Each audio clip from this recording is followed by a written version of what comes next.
And good Wednesday, everybody. Welcome in Darren, Daunic, and Chase, ESPN 102.5 The Game.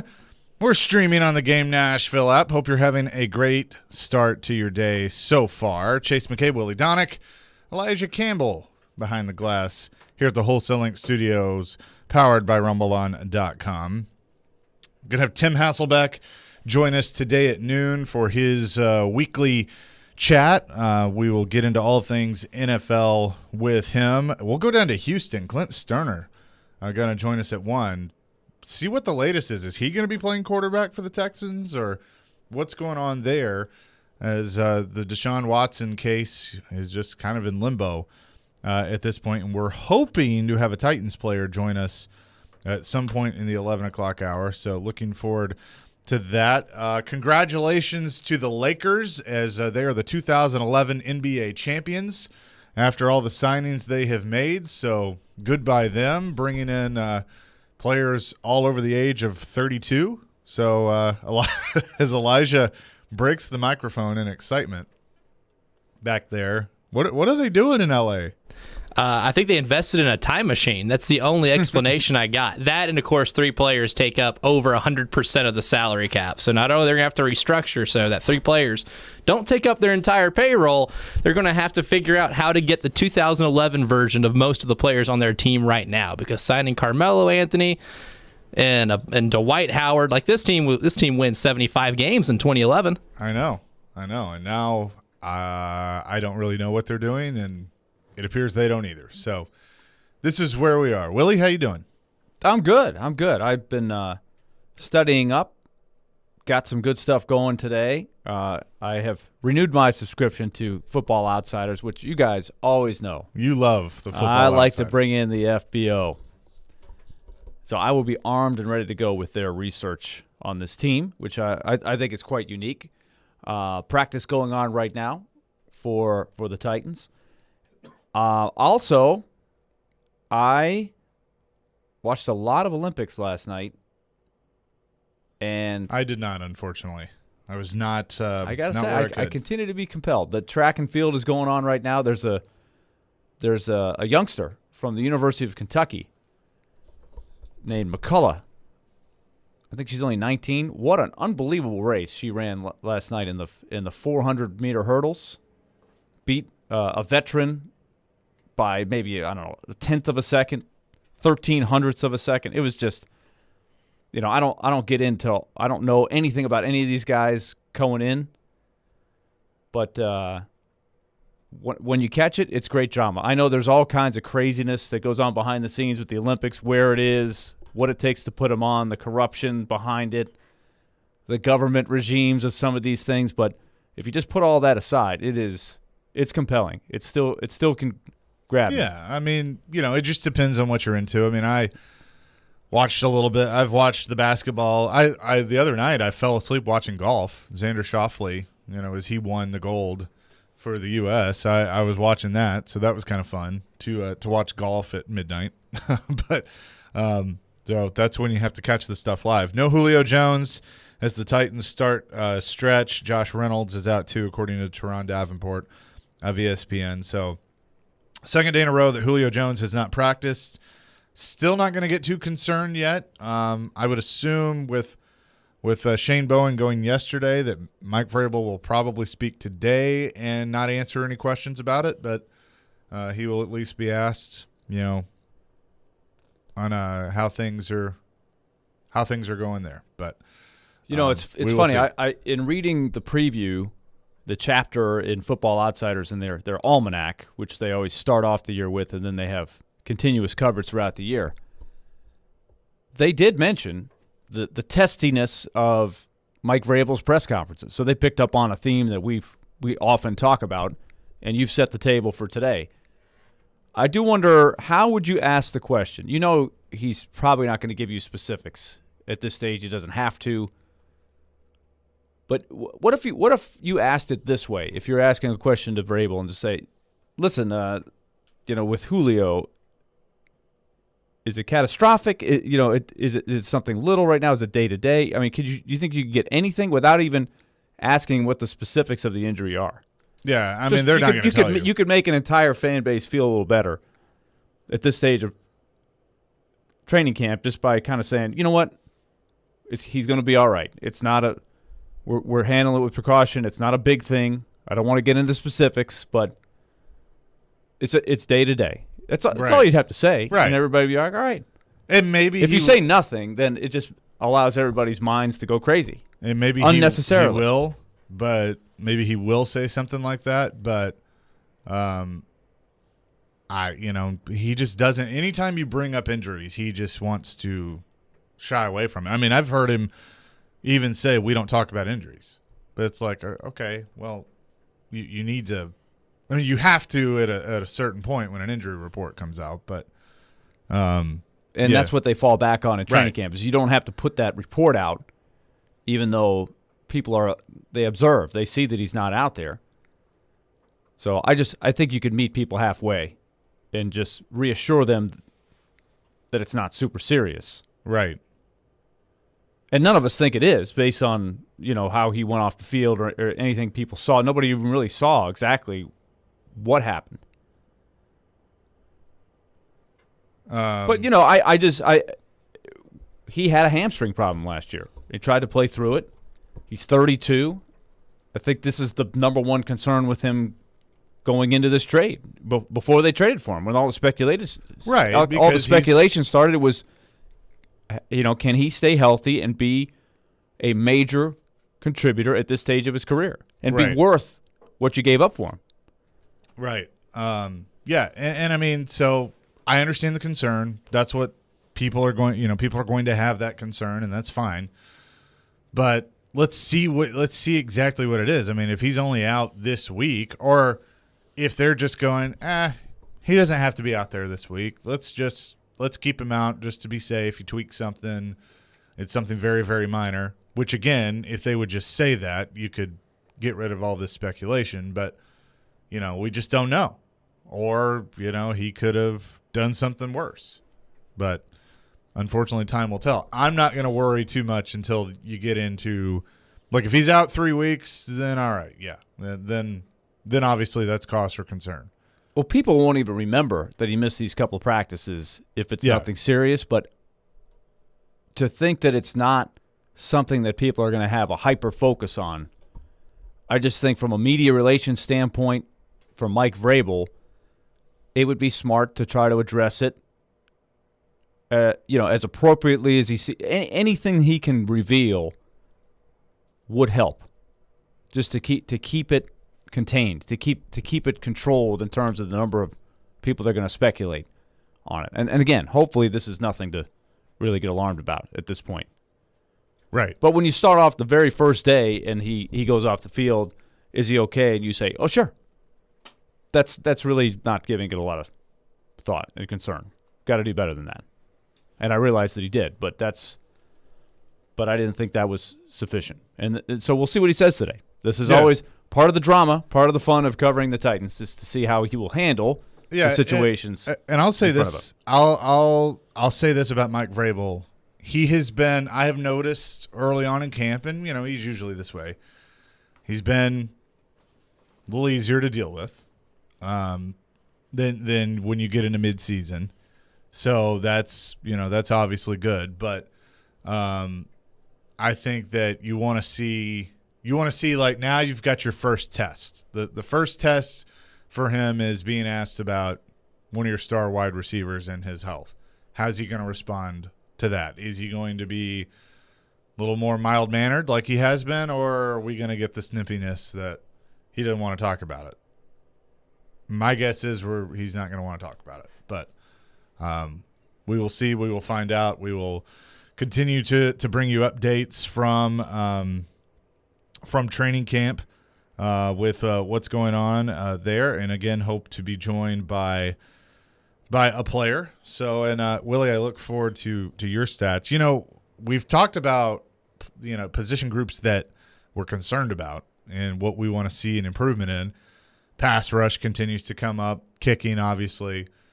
But I kind of want to get into today just, some position groups that we feel really, really good about, other than the obvious ones of Tannehill and Derrick Henry. But I think you can also, like in a not a concern, but something that I'm curious about. What's behind Derrick Henry? I'm still curious about because I think it's a huge unknown with Darrington Evans. Hill coming in as well. You have McNichols that just got cleared his physical. So, I mean, watching what's behind Henry I think is important. But do we feel really, really good about the receiver group as a whole because of how deep it is or appears to be right now? Josh Reynolds isn't practicing today either, but I think that he's not getting a lot of notoriety right now just because of Julio and AJ. But I think Josh Reynolds could be an interesting pickup for this team with the versatility that he brings. I'm not ready to say I feel really good about it. I mean, I haven't really seen anything. It's it's completely unknown. I don't think we can answer that just yet. And that is why it's noteworthy if these guys miss practice. The more reps you can get at this time of the year is valuable. When you have a new offensive coordinator, 2 new pieces as wide receiver, different things that you're looking to do without Jonnu Smith. I think it all looks great on paper. You have some weapons. I love it, but I'm not ready to I think it's too early to make a grade on that. Yeah, I mean, you got to let it play out and see what happens. So we will have more on that. And again, hope to be joined by a player in the 11 o'clock hour as we got a big show planned for you today here on Darren, Daunic, and Chase, ESPN 102.5 The Game.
Back here on Darren, Daunic, and Chase. Willie Daunic here with you. Elijah Campbell back behind the glass. Chase has had to step out. We've got Darren on vacation. A lot of good stuff coming up on the show. As I mentioned at the top, I've got the numbers, got the stuff from Football Outsiders. I've processed it as I do every year at this time to sort of set the table for the season. I'm always curious to see. Now, Elijah, as you know, Football Outsiders all about analytics. One of the first to ever come in on the football side with analytics. So they're pretty time tested. So they have their metrics, which I've learned how to read. I am certainly not a math major at all, but as the analytics like to say, don't worry, we'll do the math for you. So it's just a matter of being sort of like a C- level of math. That's the best part about it, is you don't have to do the math. You just have to know how to interpret it. Yes, and that's basically my ceiling. That's my ceiling. Mine too, yeah. That's what I strive for, is just to be good enough to interpret what they're saying. And then I will try to put it in terms that the listeners can understand, so they don't even have to do that. So this is what they have. They have it's their projection for the Titans. Playoff contender. 33%. That's between 9 and 11 wins. This is on a 17-game schedule. A little low. It is a little low. Based on 11-5 last year. Mediocrity, between 6 and 8 wins. 38%. Very surprisingly high. Super Bowl contender, 12 or more wins, 12%. Higher than a lot of teams, but just not what you might think based on the expectations. Or compared to mediocrity. I mean, those are two total polar opposite ends of the spectrum here. And if you at least ask me to guess which one I would consider to be higher, I think they're more likely to be a contender with 11, 12 more wins than being what they would consider mediocrity. And then they have the on the clock for the remaining 17%, 0 to 5 wins, which is, I still think 17% would be high to go 5 wins or less in a 17-game season. In this division, too. So what they look at, and honestly, they predicted gloom and doom last year with the numbers. But what do they base that on? They base it on an offense that has been so good the last 2 years, particularly last year, and they tip their hat. The analytics people, they say basically, you know what? Got to give them credit. Didn't think that they could sustain. They did. They were better than we thought. But still, in saying that, they think that a regression is natural, that you can't quite keep it at this level with the players they have. That remains to be seen, but that's what they're going with.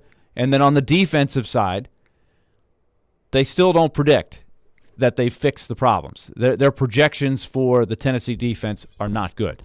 And I'll get into why in just a moment. But here's another thing that I think sets the table for what's at stake this year. We know the expectations are really high. We also know that they have put a lot of eggs in this basket. Now, keep in mind in the back, we've talked a lot about the NHL salary cap. The NFL salary cap, because of the pandemic, remained pretty flat. So the flatness challenged a lot of teams. Which is one of the reasons why the Titans had to release a couple of guys they probably didn't want to release. But also what they did was when they made their signings, they backloaded the contract. For example, Bud Dupree, we know he signed a big deal, right? That's what most of us understand it when they signed. Okay, good. They threw a lot of money at him, $35 million guaranteed. But what they did was, with the idea that the cap is smaller this year and will go back up, they only put $5.1 million of cap hit this year in Bud Dupree's contract. It goes way up next year.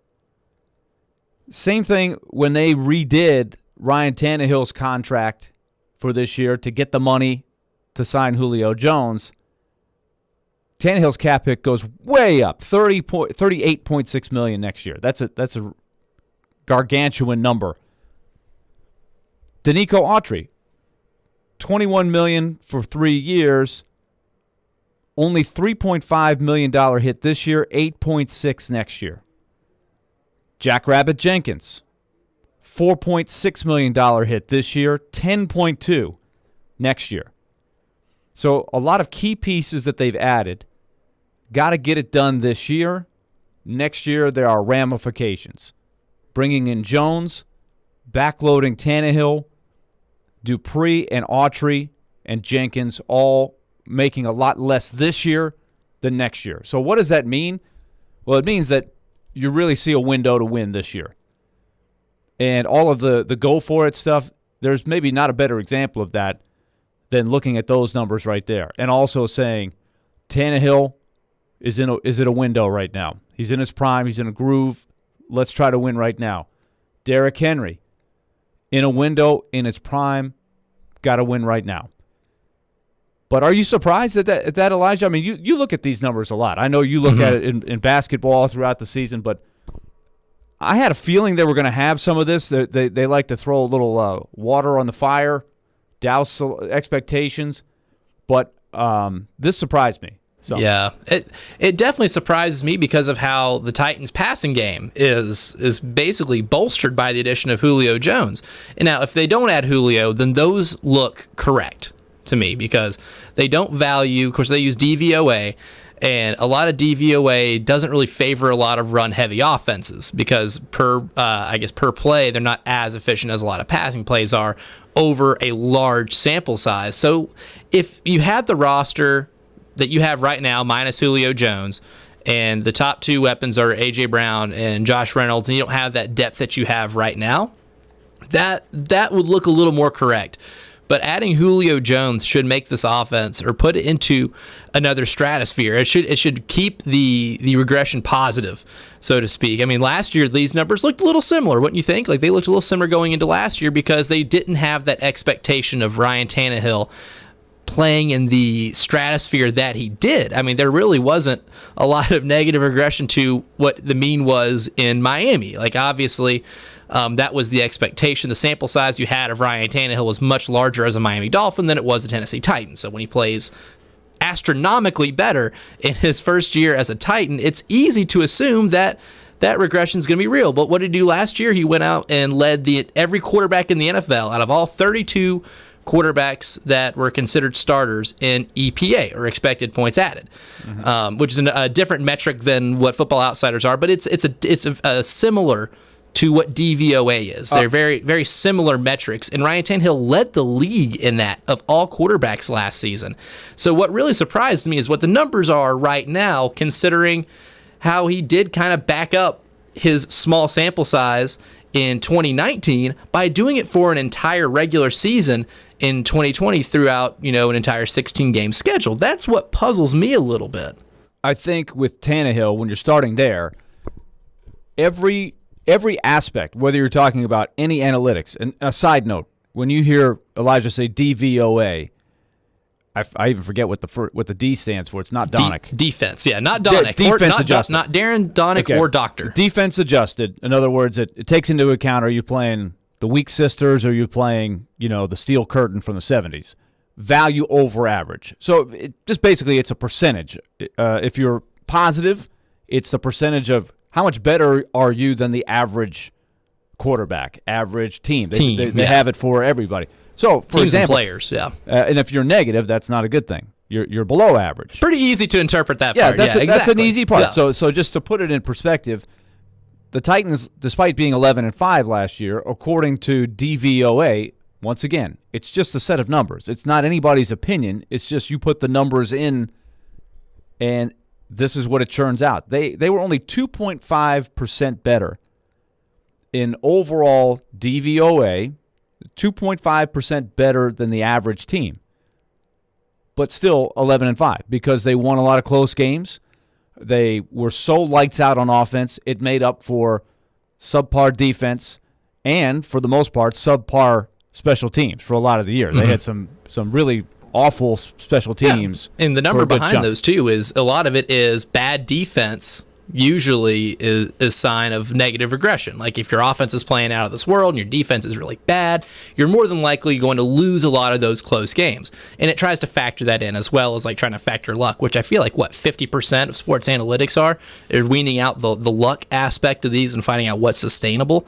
So that's a lot of, because like you said, a lot of close games decided by missed field goals or field goals made. So there really is, I guess, like the 2.5 number metric does make a little bit of sense to me. Well, that's what it was last year. And so they're using some of this, and they take into account who you brought in, and they put a projection out there. So that brings you back to Tannehill. It all starts with the quarterback, for sure.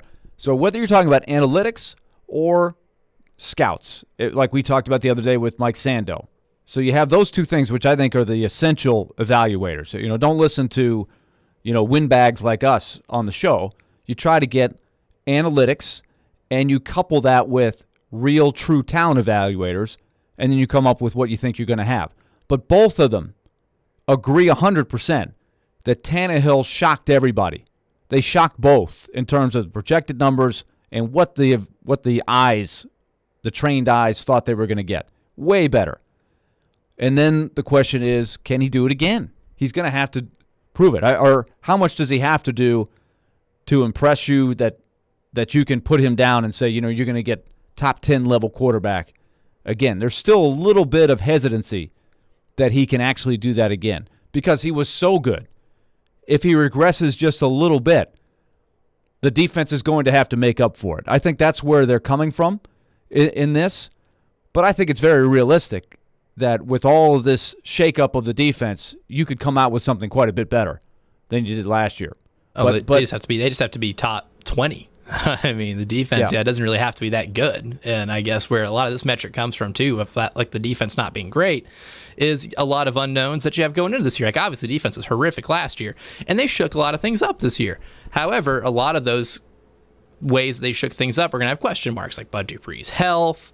Like Caleb Farley's health, drafting, how is Jack Rabbit Jenkins going to be as probably the number one corner on this team, where he hasn't had to do that in his last couple stops. I mean, the question marks on there are hard to quantify as well. There's a lot. So let's start with the pass rush. When this is an area that I really concentrated on, that they had some good numbers on. We know how bad it was last year. We also know that in general, for 3 years, it has been subpar. In fact, they did the numbers 3 years straight. The Titans' pass rush has been in the bottom 10 of pressure rate. So there's two different things that they track. They track how many times you actually sack the quarterback based on how many times he drops back. In other words, if you get one sack in a game, but there's only 10 dropbacks, that's a better percentage than if you got 2 sacks, but the quarterback dropped back 35 times. But then there's another thing is what's a true measure of a pass rush? Is it the number of times you actually sack the quarterback, or how many times are you actually putting pressure on the quarterback? Or disrupting. Yeah. So there's, and for years, when you're watching a game on Sunday, they'll track hurries, knockdowns, pressures, sacks, all of those, deflections. These are all important. The Titans excelled in none of it last year. We know that the fact that they had a low number of sacks also reflected that they had a very low quarterback pressure rate. They're not getting heat. Average time of drop back on NFL Next Gen. All of those things. Week in, week out. And they know that. So that's why they overhauled a lot. Here's a couple of things. We talked about this yesterday with Dupree. He's been brought in as the principal guy to change the dynamics some. But I brought this up yesterday, and now after reading this today, I think I might be even a little bit more concerned that he is the man. Number one, the obvious. It may take him a while to get out there. We don't know for sure how he's going to feel and how dynamic he can be from the start of the season, coming off of the ACL. We know that. But there's still a lot of expectation because they're paying him so much money to fix this thing. So that's a lot of pressure for a guy that hasn't had to be the main man. He was one of a group of people on the Steelers that attacked the quarterback. The Steelers are an attacking, pressure-based system. So there's a lot of guys that have been effective of getting after the quarterback. With an elite edge rusher on the other side of the line of scrimmage with T.J. Watt. That helped out a lot. That's a huge factor. That was a huge factor. The Bengals are going to have the same thing with Trey Hendrickson. They invested a lot of money in him, and it's going to be interesting to see what he's going to do the year after not playing with Cam Jordan, who is another top 3 or 4 pass rusher in the NFL. It's something that has happened through the years. I'll give you an example for the Titans. Way back when Javon Curse was in his prime, his first couple of years, he was taking up all the attention on one side from the defense. Who benefited from that? A guy named Kenny Holmes, who was a first-round pick. You might be scratching your head. If you're not from here or you don't go way back, you may not even know who I'm talking about. But the Titans had a guy on the other end, Kenny Holmes, who was a good player, and he ended up with his fair share of sacks. I feel like he got double digits one year, and I have to go back and look. But he parlayed that into a good free agent contract. But he benefited huge from having Curse on the other side. Is Dupree Kenny Holmes? That is the question. And here are some numbers that might alarm you a little bit. Dupree, high sack rate. We know before he hurt his knee, he got his share of sacks, but his pressure rate is a little low. It's sort of mediocre. So he had a really high batting average of actually getting the quarterback, where he didn't have as much consistency with the pressures that some did. Now, that's to his credit. He got there. He got the quarterback. I think that's a skill. But I was surprised to learn, according to Football Outsiders, that Harold Landry's pressure rate was actually higher than Dupree's pressure rate. And so that kind of tells you, it kind of has the question being, are either one of these guys the true dynamic pass rusher? I think all of us in our mind are thinking, okay, Dupree will be that main guy that's going to drive it. If he doesn't get there, they're going to have to double team him, and that's going to make Landry better. I think we all feel like Landry is a guy that can get after the quarterback with good matchups. But he is not a guy that you have to just go out of your way and game plan to stop. He's not going to be an all-pro pass rusher or a Von Miller type, game changer at that position. But, I mean, he's shown flashes. I guess the thing with him has always kind of been consistency. Yes. So he's good. We know he's a good player. He's not an elite player. But is Dupree really elite for the money that they're going to pay him? They had to try to do something. There's skepticism from Football Outsiders. Then you have Autry and you have Simmons in the middle. That's maybe where it's the most exciting. We know that Simmons, we think, can be a special player. That maybe has to be where it comes from. But I'm just telling you that when they look at it in Football Outsiders, once again, not my numbers. These are their numbers. There's a little bit of concern that this is really going to fix the problem. They still feel like they're going to have to get creative to get the pressure on the passer that they need to. It can't be any worse, is the way I look at it. But how much better is it going to be? I don't know. Once again, our expectations are just give me an average defense. Give me an average defense, and that might be sufficient. But I would say proceed with caution on your expectations for Bud Dupree, especially at the start of the season coming off the ACL. It might take a little bit for him to because all these numbers are before he tore the ACL. Mm-hmm. That he was, high sack rate but mediocre pressure rate on a defense that was full of good pass rushers. Yeah. Now he goes where he's got to be sort of the anchor, and he's coming off of the ACL.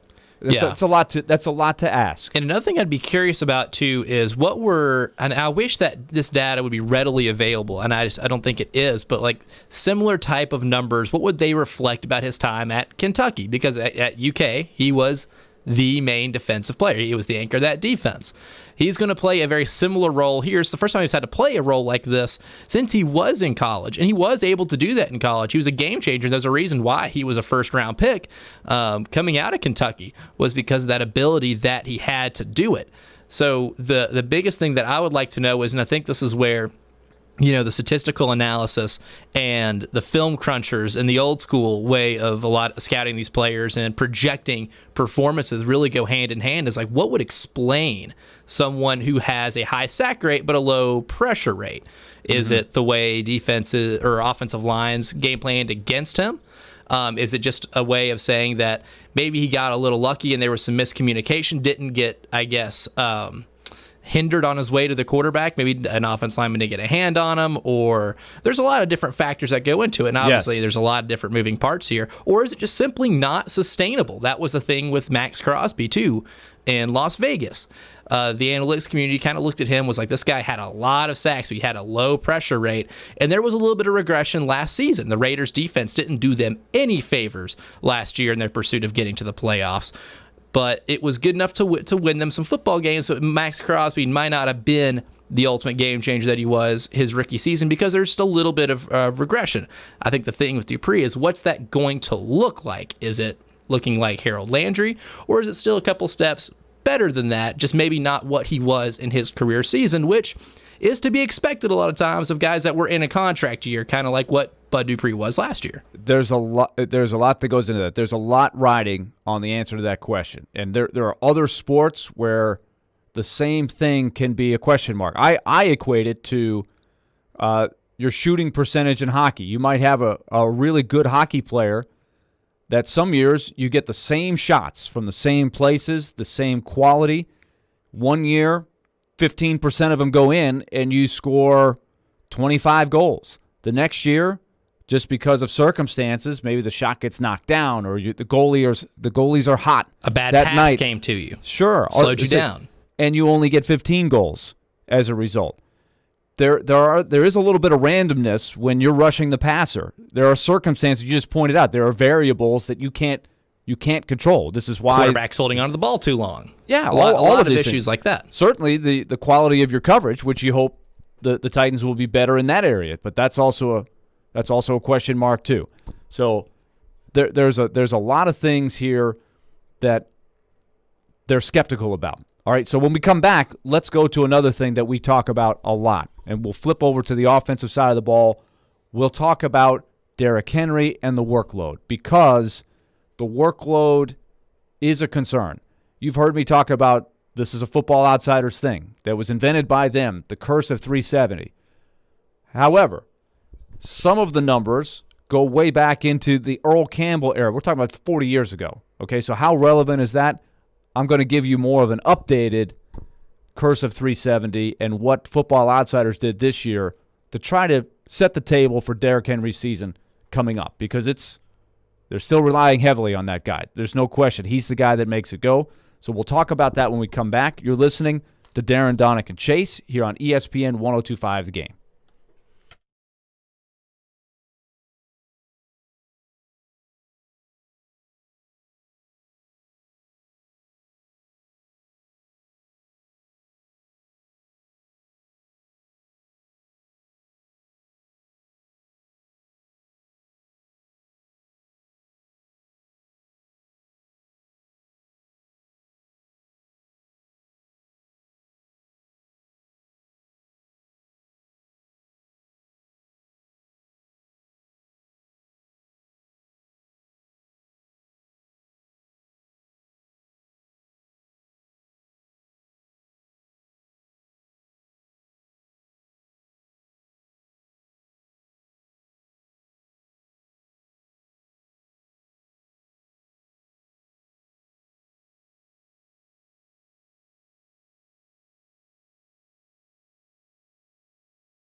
A classic from Blondie that Elijah is spinning here, Heart of Glass.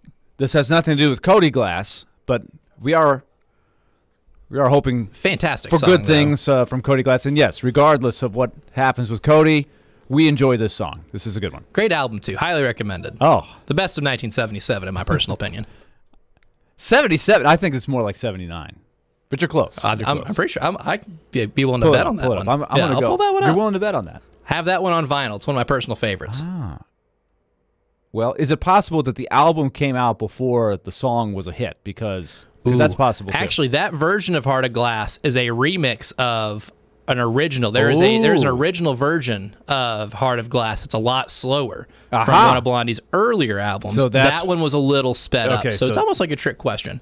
Parallel Lines was an album, I think, that was released in 77. So that version of it would have been 77. Okay. I'm going to tell you that as a youngster, I believe 79 was when it was a hit on the charts, which that's my because I was too young at the time to be, picking up albums in 77 and stuff. But I think the hit was in 79. Actually, I think the hit might have been 77, and I know the single might have been 77, and the record itself was the album was released in 78. And then it reached the charts in 79, February of 79. February of 79. There we go. All right. So we're both right. Now, let's get to something, as we were talking about the Titans here. Football Outsiders has their almanac out. I had a chance to go through it. Here's a big thing that we're going to discuss through the entire year. I was all over this last year. We discussed it throughout the season. It gets asked from time to time to Mike Vrabel. As we know, last year, Derrick Henry ended up with a ton of carries. He blew by, especially in the final game where they needed to win. Everything looked good. They were thinking, okay, maybe pull him out of there. You got control of the game, and then of course Deshaun Watson and the Texans went nuts, and the Titans had to scramble to get the game won, and it took a doinked-in field goal by Titans legend Sam Sloman. Sam Sloman field goal, but Henry had to basically take over the game, and in doing so, he ends up going past the 370 carries. Now, as we said, the curse of 370 is something that has been noted over the years from Football Outsiders. But let's try to refine it here, and let's go to a new strand of this as we try to look ahead to what's coming for Derrick Henry and how do you handle it. There are a number of running backs that back in the day it was routine, the Walter Paytons, the Emmitt Smiths, the Earl Campbells, to have a heavy workload. So let's toss those guys aside, and let's look at the curse of 370 since 2000, which is still, you could argue, the game has changed a lot since 2010. In fact, there's only 2 running backs since 2008 that have gone past 370. Derrick Henry last year, and care to guess who the other one is? Since which year again? Since 2008. Okay. There's only one other guy besides Henry last year that has gone past 370 carries in a single regular season. Because we know that, number one, I think teams have caught on to this, that it's not good to give your guy too much of a workload over a long period of time. Also, you don't have to pay the guy that much when you do that, and you can set up specialist platoons. That's worked really well. See, that would have been right after Sean Alexander. Yes. So Sean Alexander is going to be a guy we bring up here in a minute, but he is more early 2000s. Yeah, would it be Todd Gurley? It happened in 2014. 14? Yes. Oh, man, that's tough. And he did end up playing for the Titans. He did not do this with the Titans. Oh, ended up playing for the DeMarco Murray. DeMarco Murray for the Cowboys had 392 carries in 2014. A very good Cowboys team that, as a lot of the Cowboys teams have done, did not get it done in the playoffs. I think that was the year that the Jared Cook catch happened in the final seconds and the Packers stole the game. You might be right. That Aaron Rodgers throw. I feel like that might have been that game. That was Ezekiel Elliott's first year. So that was a little bit later? That was a little bit later. I've lost track of all the Cowboy losses in the playoffs. So that was Romo. There's a lot. That would have been There's a lot there. Yeah, that was the Dez caught the ball / didn't catch the ball game. That's right. That's that year. That's the Murray year. 392 carries and had a huge season. Fell off the cliff next year. In fact, he didn't even play for the Cowboys the next year. He played for the Eagles, and his numbers were sort of cut in half. But now so we're in a new era. This doesn't happen very often. So I think those that are trying to reassure themselves that Derrick Henry can still do this, number one, you look at Derrick Henry and say, if there's anybody that can withstand the workload, it's him because of how hard he works and how unique of an athlete he is. So he's got that going for him. So let's look at a 2-year total, because a lot of people ask when I'm bringing this up, well, what about the carries in the playoffs? They count too, don't they? Okay. A 2-year total for Derrick Henry now, when you add the postseason, 782 carries over a 2-year span. There's only 3 running backs since 2000 that have had more in a 2-year span. Edgerrin James in 99 2000, Eddie George in 99 and 2000, and Sean Alexander in 04 and 05, 798. Eddie George had 858 in the Super Bowl year for the Titans, and then the following year when they lost to the Ravens. Which was a team that might have been better than the one that went to the Super Bowl. I would argue that it definitely was better, certainly more statistically dominant. But Eddie George carried the rock a lot. They only had 2 other guys in the ballpark, Larry Johnson with the Chiefs, and some people might be saying, I don't remember him. He was a comet shooting through the sky, but like a lot of running backs, a couple of really good years and then fell off the cliff. Ricky Williams, also the same, 775. So you take those running backs, comparable numbers to Derrick Henry. How did they do the following year? And how did they do the rest of their career? It's not good. It's really not good. We know Eddie George got the turf toe the next year, people will remember, and was really never the same after that. Unfortunately for him, he was unbelievable carrying the freight. He was awesome before that, but after that, the workload was something that you might just say was the turf toe that he tried to play through. Maybe he would have been better off not playing. Edgerrin James was only 23 when he had those back-to-back years with the Colts. He missed a lot of time the next 2 years, but did rebound and have some good years after that. So he wasn't done, but he was a lot younger than Derrick Henry is now. Sean Alexander, we also know, is a great example that gets brought up a lot. He got hurt and was never the same. So Eddie George, Sean Alexander, Larry Johnson, also in this category, never had an above-average season again after that 2-year span of carrying the ball a lot. That's 750-plus over 2 years plus the playoffs. Never again. That's a little bit alarming. So that's where Derrick Henry is going now. Ricky Williams was unique because he retired and then came back. A lot of weird stuff. With Ricky Williams. With Ricky. But however, when he did come back, and you could probably maybe attribute that to some of the rest he got later on, had some decent years. Yes, he did. In Baltimore come back, but he was never a workload the guy all-pro running back, workhorse, I guess running back, you could say. So there was a lot of warning signs that Derrick Henry will have to do something that hasn't been done before. As Darren points out a lot when we have this discussion, am I saying, or it's easy to say, well, he's not going to get 2,000 yards. That's easy. He's going to regress after that. But the question is, can he maintain that level of play? Whether it ends up 1,700, 1,800, there's 17 games this year. What if he only plays 15 games? What does he look like out there? Is he as effective as he has been? That is the question. And the guys who have carried the ball over a 2-year span, for whatever reason, different reasons for each guy, but there has been a drop-off. That's the concern here. I think if you're a Titans fan, what should make you a little more encouraged are 2 things. One, it's been a while since we've seen a running back like Derrick Henry where instead of absorbing the punishment on tackles and hits, he's usually the one dishing it out. He's also really smart in terms of getting out of bounds, and his body doesn't look to, in terms of just a physical appearance, take as much punishment as some of the running backs we mentioned.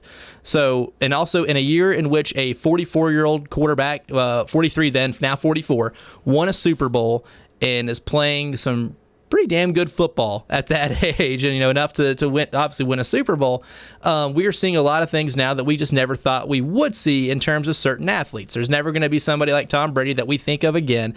There's probably never going to be another running back that we see like Derrick Henry again. He could be one of one. We see a lot of those.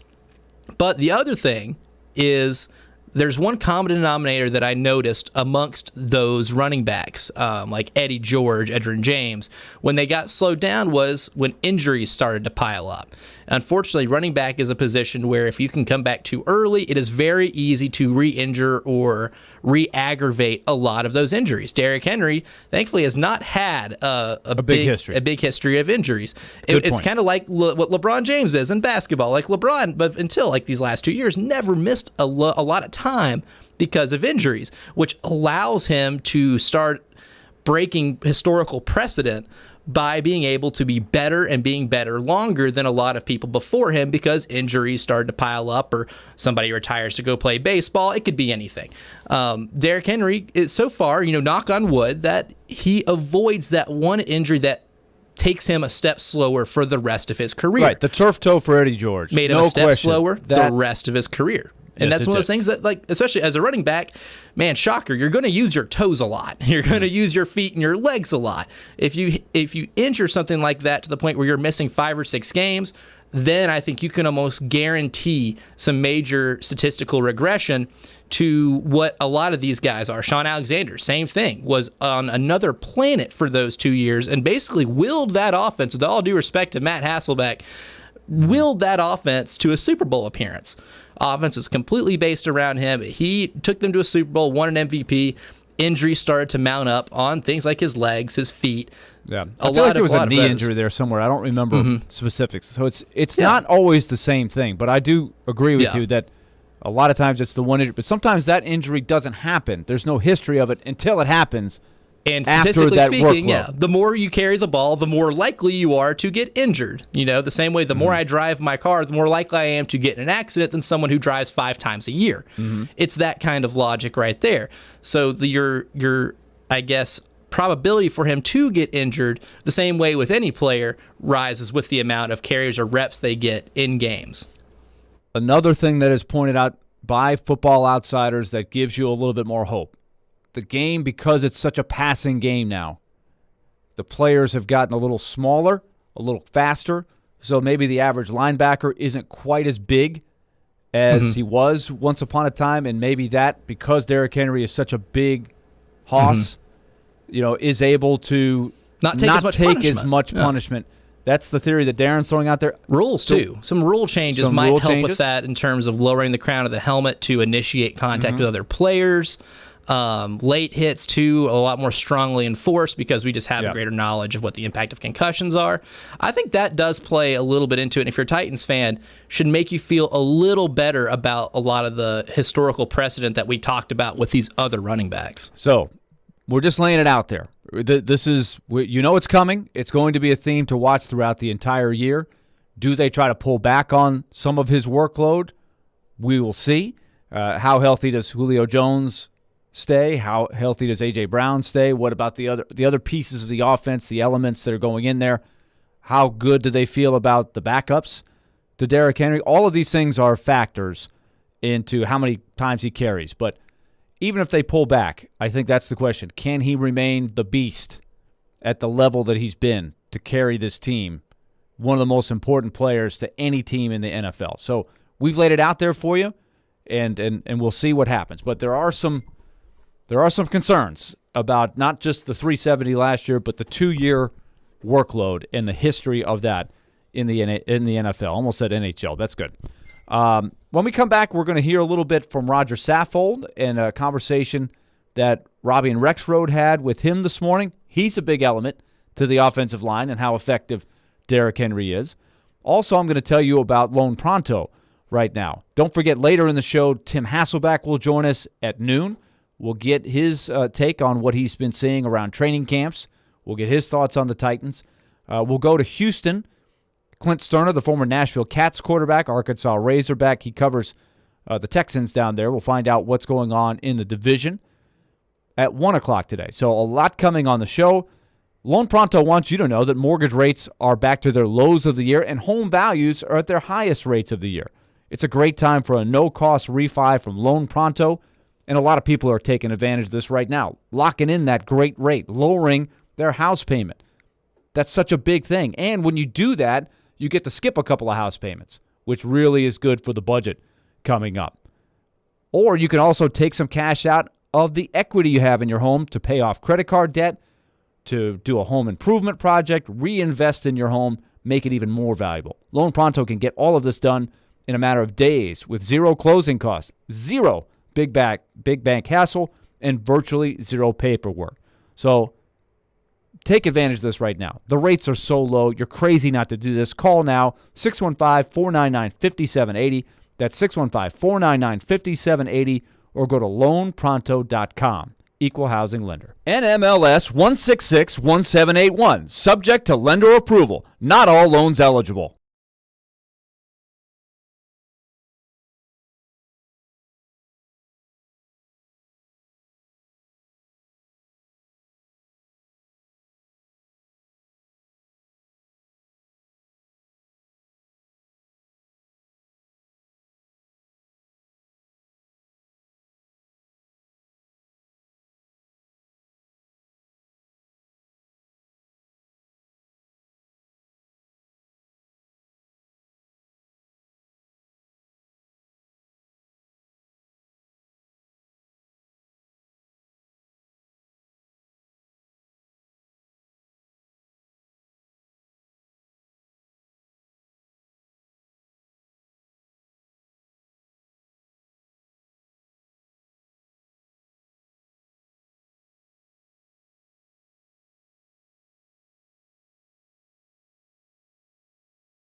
Hour number 2, Darren, Daunic, and Chase here on ESPN 102.5 The Game. Willie Daunic and Elijah Campbell here with you.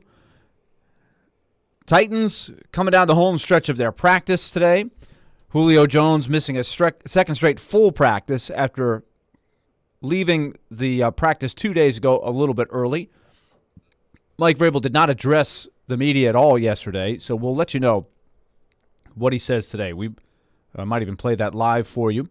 Coming up in just a minute, we will hear from Roger Saffold. Robbie and Rexroad talked to the big fella, the big left guard, earlier this morning on Robbie and Rexroad. Remember that ESPN 94.9 is the official English radio home of the Nashville Soccer Club. Tonight, Nashville SC takes on New England, number 1 team in the East. It's a big, big game. Quick turnaround. Their only loss, isn't it?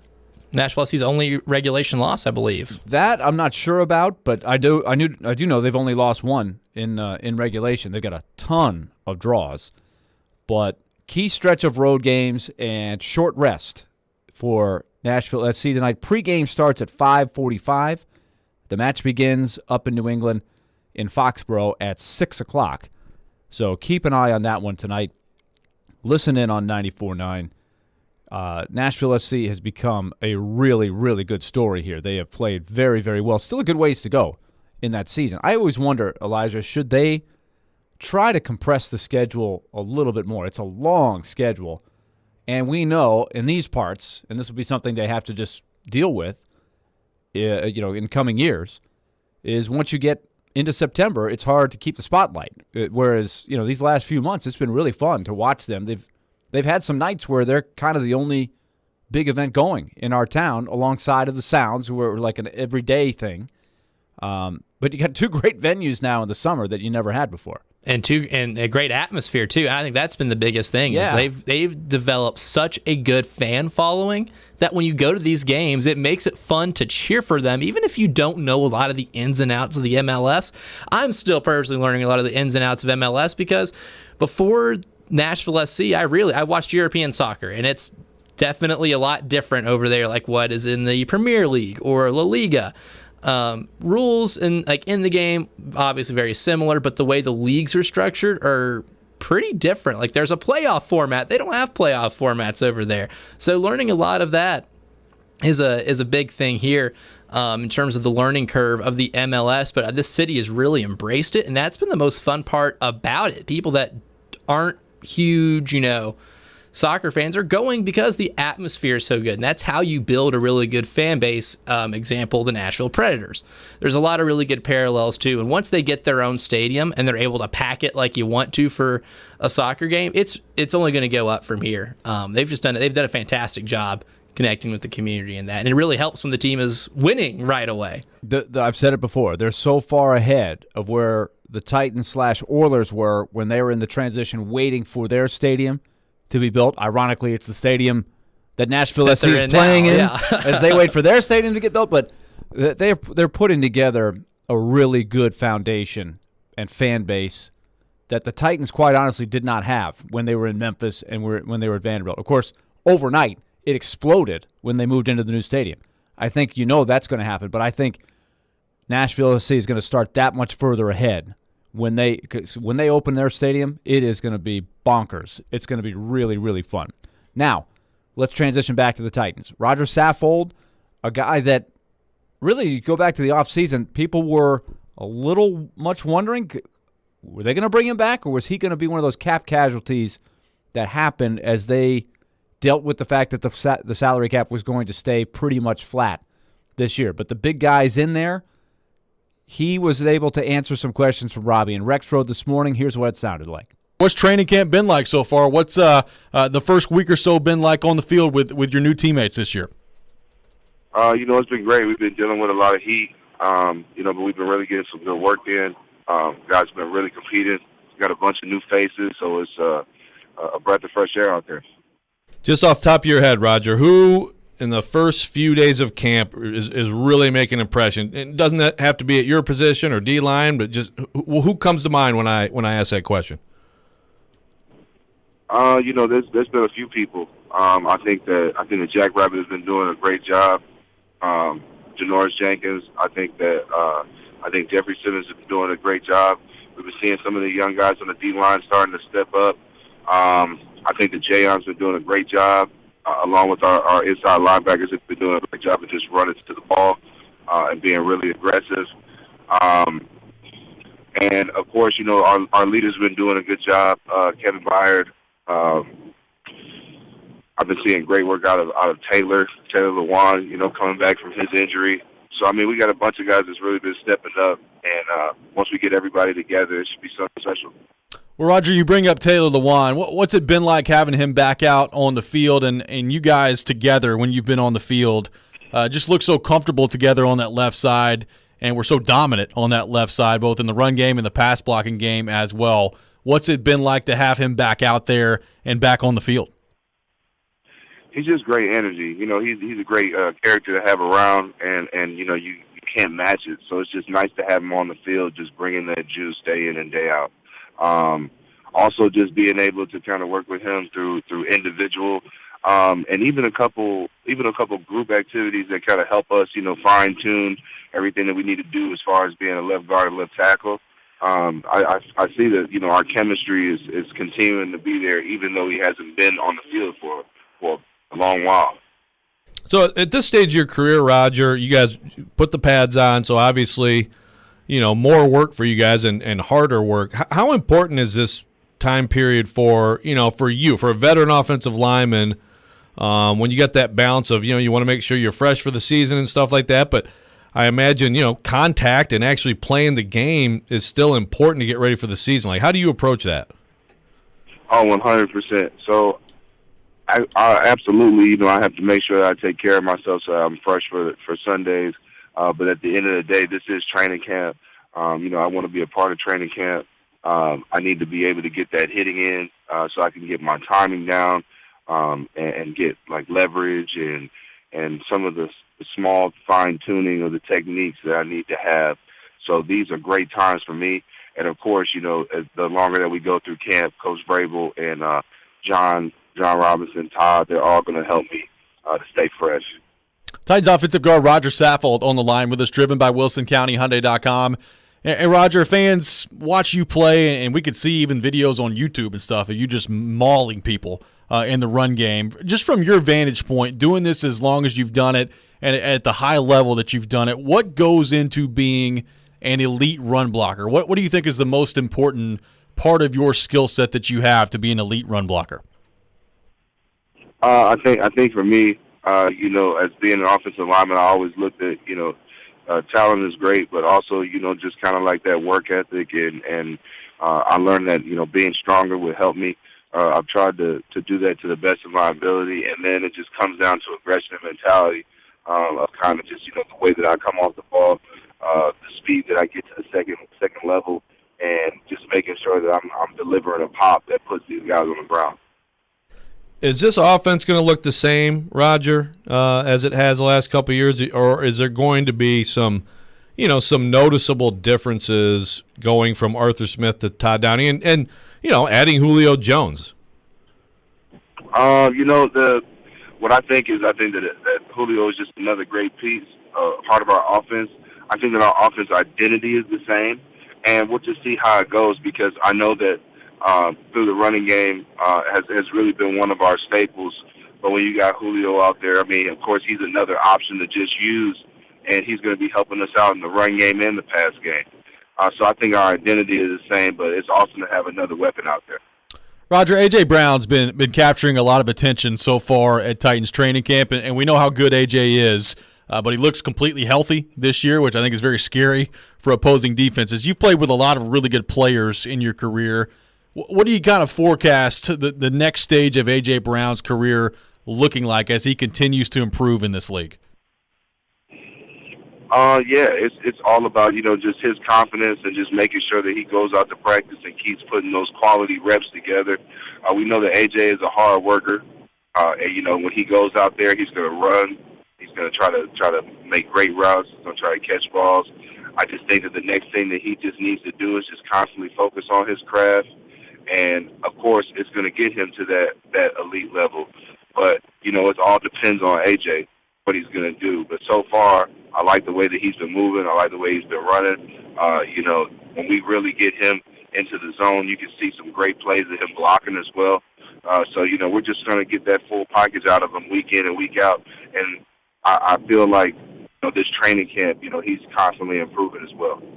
How competitive is it right now, Roger, with the offense and defense? I mean, I think it was Saturday.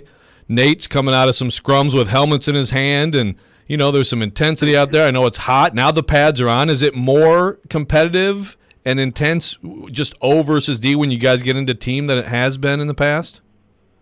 Oh, yeah, it's definitely more intense. Our defense is extremely hungry. We're such a physical, offense. There's going to be those days when it gets really hot and when these hits start coming in. There's going to be a couple scuffles here and there, but everybody's brothers in the locker room at the end of the day, and that's all you can look for out of your team. Roger, a lot of guys returning on the offensive line, but a few new faces as well. Kendall Lamb coming in, Dylan Radunz drafted in the second round as well. What have you made so far of the new guys coming in on the offensive line? I'm just slowly seeing guys improve, and I really like that. The way that our offensive line runs is different than what they've seen before. The great thing is that because we have such a good nucleus on the offensive line, is that these guys are really buying in early, and that's kind of what we need so that we can improve every day. So I like what I'm seeing out of Lamb. I like what I'm seeing out of our younger guys. Our rookies are starting to come along. All these new faces are going to help us win. We need them. So I like what I see out of them so far. A couple young guys on the other side who I thought looked quick and looked in really good shape, and they were both off-season winners, Tier Tart, Laurel Murchison. Are you seeing the improvement in them? Do you think that those guys, can be in the rotation and help, Simmons and Autry maybe get a little bit more rest this year? Of course. I think that both of those guys are definitely coming along. They've had good years in the off season. Getting some strength behind them. Being able to do what they're coached to do, but also playing their style of ball. They're working their butts off out there, and I like what I see out of them so far. When we look at the passing game and the run game, getting any type of disruption is helpful for our defense, and they've been able to do that. They've been able to show some signs of that. So I like to see, how we do that when we get into these game scenarios. So very excited for those kids in the next couple of weeks. Roger, I've got to ask you about your quarterback. I mean, obviously, if you've watched him play here locally, we know how good Tannehill has been the last couple of years, but it doesn't feel like, from our vantage point, that he gets the respect or the due that he deserves league-wide and nationwide, at least in the media. Do you guys notice that? Do you pay attention to it? Does it bother you, or is that just something that that you don't really think about and you move on and you just worry about what you can control here in Nashville? Well, I think that people look at us as we're a running team, which, we do have a lot of faith in our running game. But at the end of the day, if you look at how efficient Tannehill has been and how many situations that we put ourselves at the end of the half or end of the game, it's hard to not recognize the guy. So, yes, I always want to try to throw Tannehill in so that people understand that he is still a weapon for this offense. All right, so which rookies are impressing you in the building, Roger? Vrabel told us that Caleb Farley has already delivered a couple raps. Like, are you getting guys singing their fight songs? Like, what kind of talent are you seeing in there? These guys are doing everything from songs, jokes, raps. It's almost like a talent show out there. But I'm really excited for the actual rookie show. That's my favorite. When is that? It's a nice light at the end of the tunnel when it comes to camp. That's like the end, right? Yep. So do you guys do you have any role in, picking guys or saying, hey, I want you to, to do this or that, or you just kind of let them put it together? Do I have any what now? Well, do the veterans, do you guys have any say in what they do, or is it just basically the rookies are going to put it together? Not really. Not really. We're kind of putting our trust in them to kind of get it together. We have one of our staff actually helping them as well. I expect a bunch of look-alike pictures and a few jokes, and also a few little scenes I'll probably come up with. That should be pretty funny. But hopefully it's good, man, because we don't have no problem booing you. That's right. Well, Roger, we appreciate that's Roger Saffold. Always fun. The team bonding, bringing in the rookies at training camp, a tradition that everybody does, the Hard Knocks. You can picture through the years some of the great skits, some better than others, but hopefully the Titans rookies will bring it and be very entertaining. Look-alike pictures are always fun. Oh, that's good for anything. I mean, if you can find a good look-alike picture, even on this show, someone tweets at us, we have had several of those, some comparison pictures. It's never not funny, unless it's not accurate. When we come back, we'll delve into a little bit of what Roger Saffold said, and we'll talk some Titans offensive line, some of the things that he touched upon, and we'll look at Saffold at this stage of his career. We'll tell you what Football Outsiders has to say about him and the offensive line when we come back, and then that will carry us right into Mike Vrabel's daily press conference after practice is over. We will carry that live here on 102.5 The Game. Stay tuned. We're coming back.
This is a good song to be playing when you're driving fast. And with that in mind, this Saturday, catch a special Grand Prix edition of Chasing Checkers with Chase McCabe at 9 a.m. Brought to you by Firestone, Spring Hill Heating and Cooling, Mercedes-Benz of Music City, and European Collision and Repair.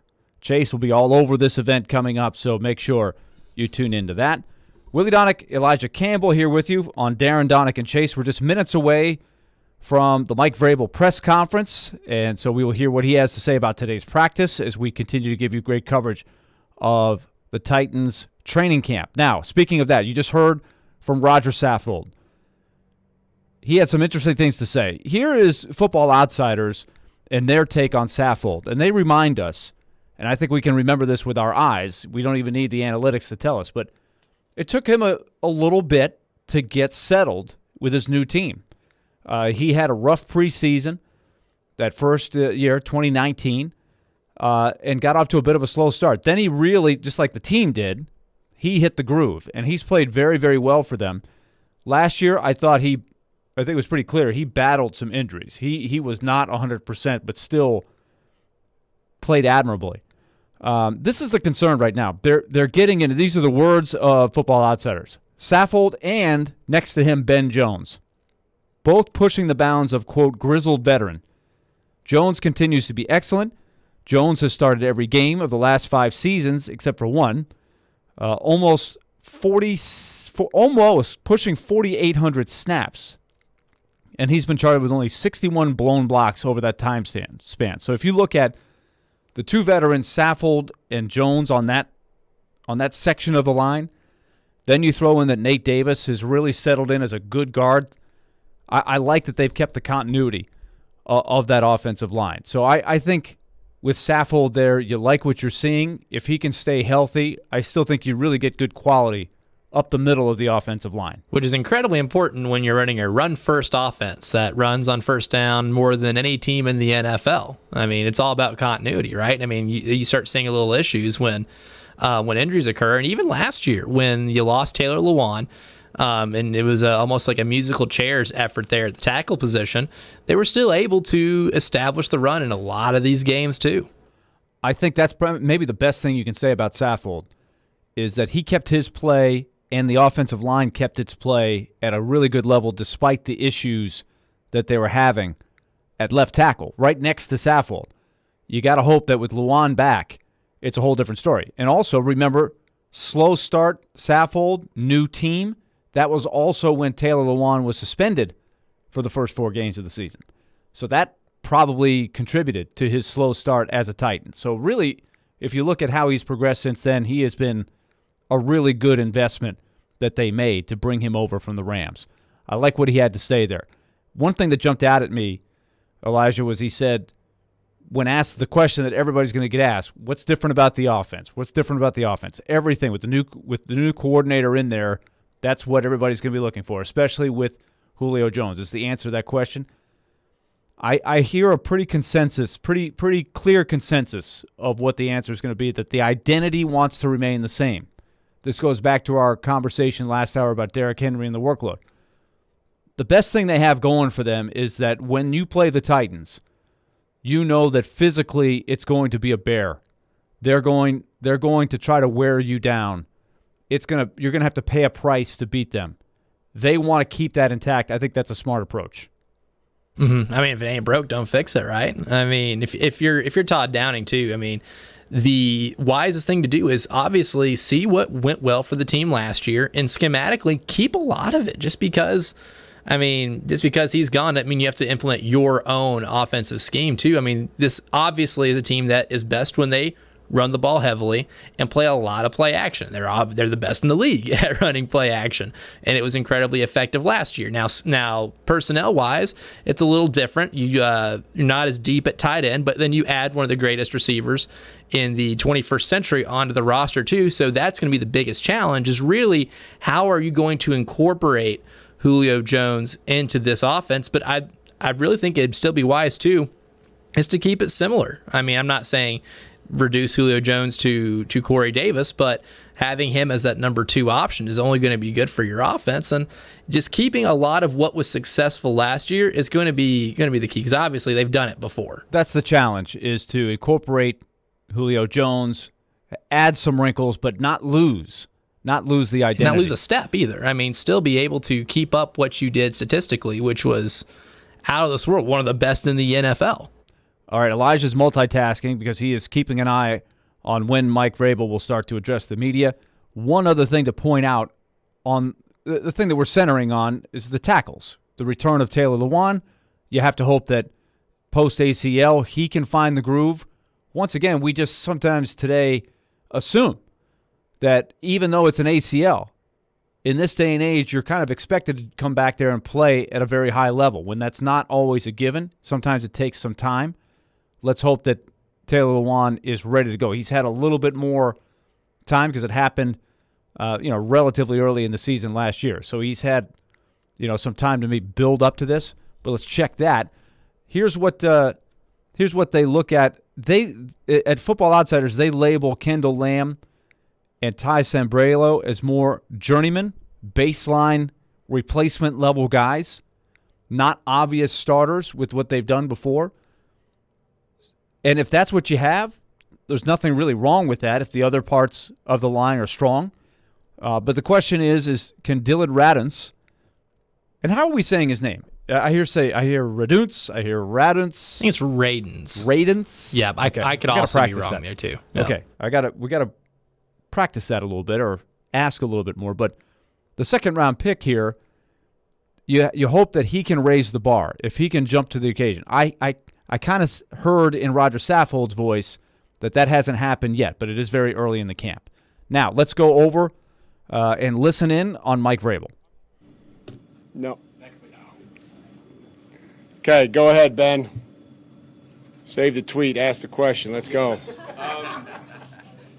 Brady Breeze kicked out of practice at the end. I mean, it was the last play. I mean, guys are competing. We're trying to, that's always the hard thing, is that we try to get them to play full tilt to the tackle. Great effort, great finish, all that stuff, compete. We just have to be smarter than that. I mean, the ball's in the air, the receiver's up in the air, and not playing the ball, just put his shoulder into the guy. I mean, he saw the unfortunate situation yesterday in Carolina.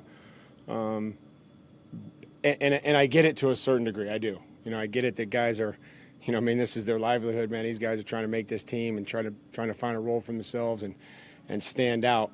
And then it's just very important and very critical that a part of that we learn how to practice. We have to come out here. We have to practice against each other and compete.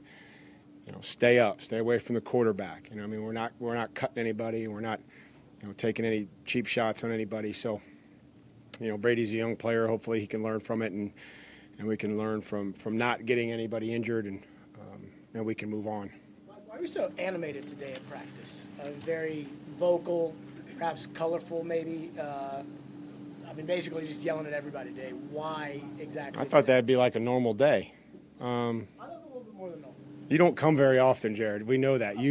I know, but in the past you haven't been here as much. We needed to have some energy. We needed to follow up what we did yesterday with some more energy, and just trying to provide that. And we didn't script anything today. We got both teams on the side and a lot of moving parts, a lot of guys down. Offensive line, very, very thin. And we have games and we have weeks like that, right? We can go back in the 3 years that we've been together here. Things happen during the season. The preseason's chaotic.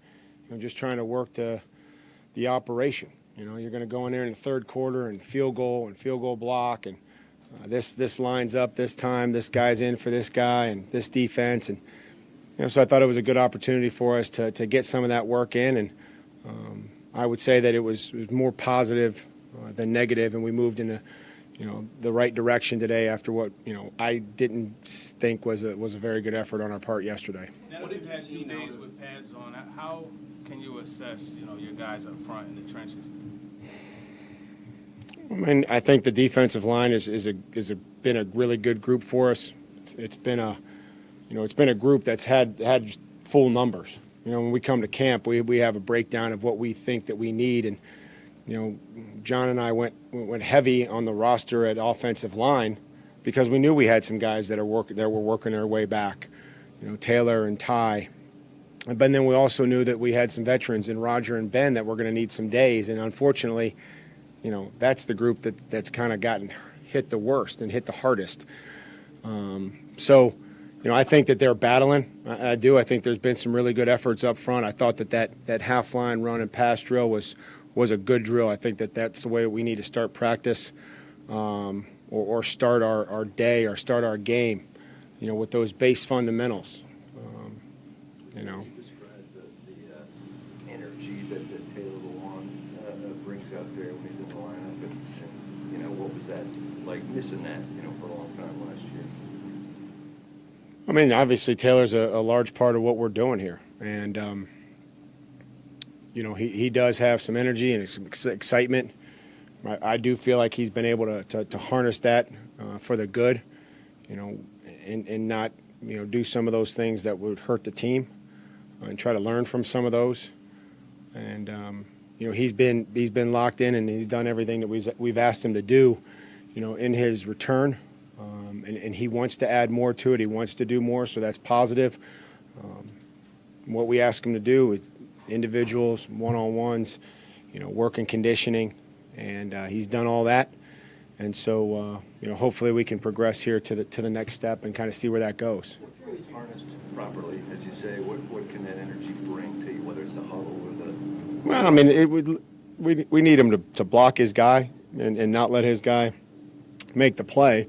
But he has a personality, and we want him to let that personality out and be excitable and have fun, and help us move the football, help us score. Right? I'm not trying to take anything away from his personality, and I enjoy it, and we have a really good relationship. But some patience. You talk about him wanting to do more. What's that process like when you got a player wanting to do more? You obviously got his best interest in mind with the trainers. How do you work through that? Well, I mean, it's a conversation between the doctors, the trainer, myself, and what we're trying to do and what he needs and where he's at physically. And, we're going to have to start incorporating him into, he's doing the jog throughs, which are good. And we'll see, where that leads to. Does it lead to more one-on-ones? Does it lead to some reps in a team period? I don't know. But as long as we're all on the same page, I think that's what's most important. What have you seen out of Dylan the first couple days of pads? I think it needs to be better. It needs to be better. It's a young player up front and playing right tackle, playing right guard, playing all over the place because guys are down.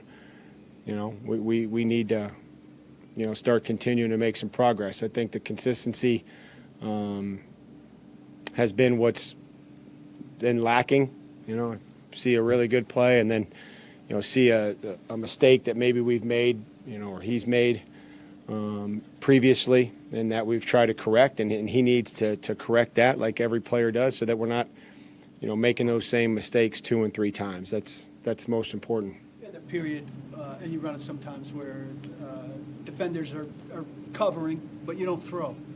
Could you talk through what you're doing there and why the throw part is important? Well, it's about a progression, and Ryan's had a lot of throws, and we were using a quarterback down there, and to me, it's more about the receivers. In this particular drill, I think that you're talking or referencing was a bunch drill.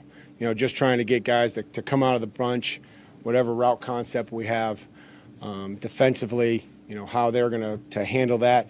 And that, to me, is the most important as opposed to, worrying about a catch and a 2-stripe finish and just being conscious of, their legs. To me, the most important part of that was not picking ourselves on defense and make sure that we have our good spacing on offense. And, we're going to trust Ryan to progress through. And sometimes that's even better, than sitting there and throwing the ball, that he can progress and see who's open. And I think we can go and learn from it on tape and watch it. I didn't have a chance to watch it. I was at the other drill, but, hopefully we got something out of that today. Last week you talked about Sam Brilo eventually returning as an option at right tackle.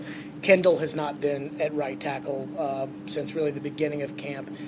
why practice him on the left side, and how comfortable would you feel about him on the right side? Yeah, we'd feel very comfortable. I think that, what we've tried to do is put the best 5 guys out there, and with this camp, with Taylor, with where he's at now, that's been Quiz and Lamb, and Kendall's going to have an opportunity to compete at right tackle. He will. So will Ty. I've told him that.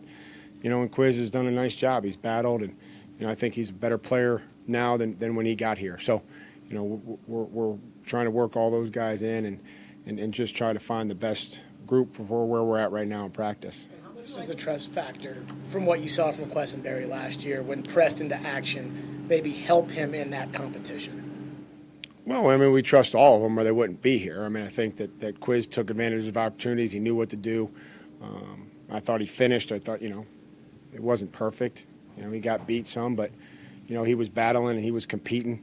And, that's all we could ask of him. And, we love Quiz and obviously going to give him an opportunity to try to help us. How much did you like the practice squad rules last year? And would you like to see that sort of become a permanent thing in terms of being able to manage your roster that way? I mean, I think what we've always tried to do is just figure out whatever the rules are and, and play by them and operate by them. And if it's 16, it's 16. If it's 8, we'll have 8. We didn't have many guys to keep. We had some quarantine guys, the extra snapper and punter and all that other stuff last year. We talked about the quarterback earlier, but we'll see. We'll see going forward. I mean, we're planning on 16 obviously this year, and how many of those guys we need to keep away, and then if we can find some guys that we feel like can help us if they have to go in the game on Sunday, and then how we feel like we need to practice and if we need extra linemen or whatever we need. How is Shane working out so far in his more involved role? Good. I mean, I think there's been energy over there. We've turned the ball over, haven't had many mental errors. Very early. But from what I could tell today with the unscripted stuff, I think that there wasn't guys running around with a late call or anything like that. We wanted to keep it, purposely fundamental and basic. So let these guys go out there and play. Nobody was trying to scheme anybody. I wanted to be conscious of that. So good. Just like Todd has been and, everybody else. But we got to keep moving. We got to keep pushing ahead everybody and try to hold everybody accountable. The 3 guys you have returning punts, sometimes 5. Chester's got by far the most experience in the league. How much does that give him a head up? Well, experience is good, but also production and the ability to make good decisions and to catch it and show that they're clean and all those that we track and film every punt that they catch. And he has had experience, and so they're all working for that role. They'll all get a chance in preseason to return them against some live coverage teams. You feel pretty certain it'll wind up being one of those 3 guys? Well, that's who we have catching right now, and then until somebody else comes in that can show that it's certainly not going to be Big John. We gave him a chance the other day. He dropped it, so he lost his opportunity. Your weekend to camp, what are some things that maybe have stood out so far? What are some other things that you're not pleased with that you need to see improvement on? Jim, I'm not going to give us a State of the Union after 1 week. Man, we just got to keep getting better. We've got some work in the red zone. We've had some third down. We'll continue to add 2-minute. Today was a good day, step in the right direction, not having a script.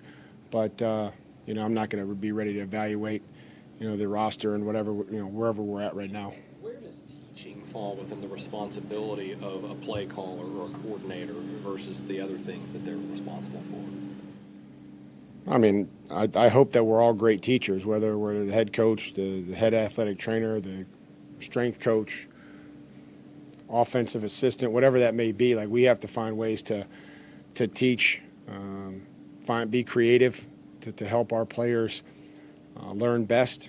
They all learn differently, and I think it's always the combination of how much time do you give them with the position coach, how much time are you in the unit, how much time are we in a squad, and so I try to fill in the gaps of where they're at when I have a squad meeting. That that 25 or 30 minutes is about teaching, is about the penalties and how they're calling something, or the situation, or what I see around the league, or the effort and the finish, the fundamentals that we're playing with. And then, the coordinator's got to do his job and fill in those gaps, and then it trickles down to the position coach. And then ultimately the player's responsibility to take that information out onto the field. How confident are you in Christian Fulton's ability to take on a much bigger role this year, given all the changes in that unit? Yeah, he's been out there, he's been working, and, confident in Christian. Just continue to work on his consistency. You saw him. The one thing was cool. He got beat. Josh caught a pass on him early in camp, and he came back with the same route and was able to stay square and not back up, and he got an interception on it the second time around. So those are positive things that when you make a mistake, that you come back and you recognize it and you learn from it. And he took advantage of the same coverage and the same route and made a play. Your backs, especially Darrington, are taking advantage of the extra reps with Derek, being slow go early on. Yeah, I think so. Mackay, all those guys. The fullbacks, there's good competition. Darrington, we got Jeremy back, and Brian obviously has played in this league too. So it's a good group. It's a group that's been available each and every day, and I would say that every day one of those or a few of those players have done something that has stood out.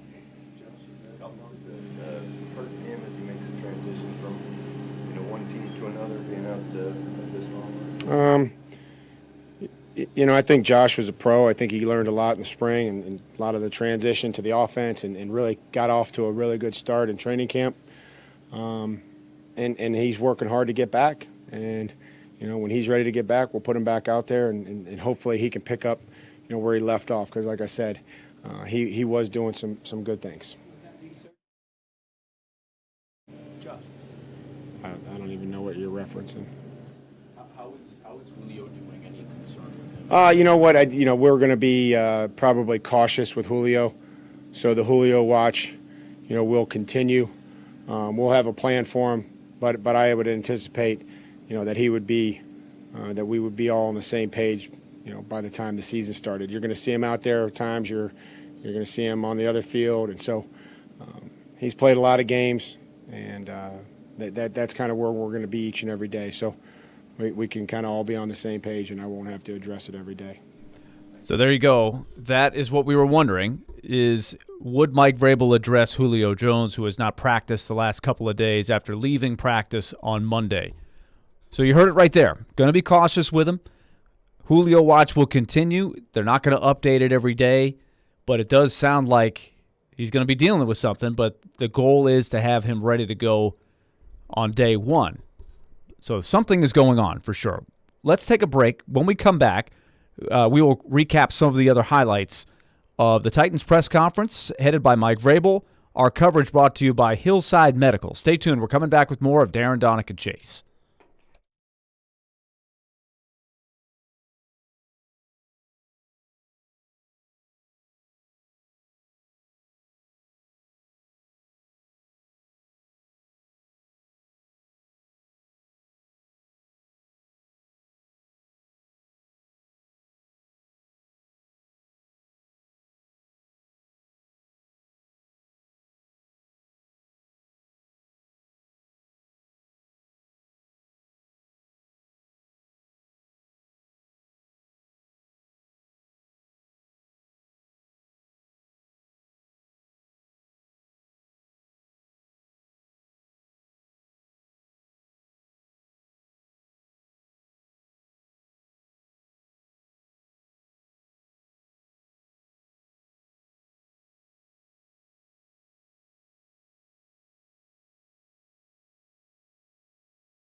You know what? We're going to be probably cautious with Julio, so the Julio watch, will continue.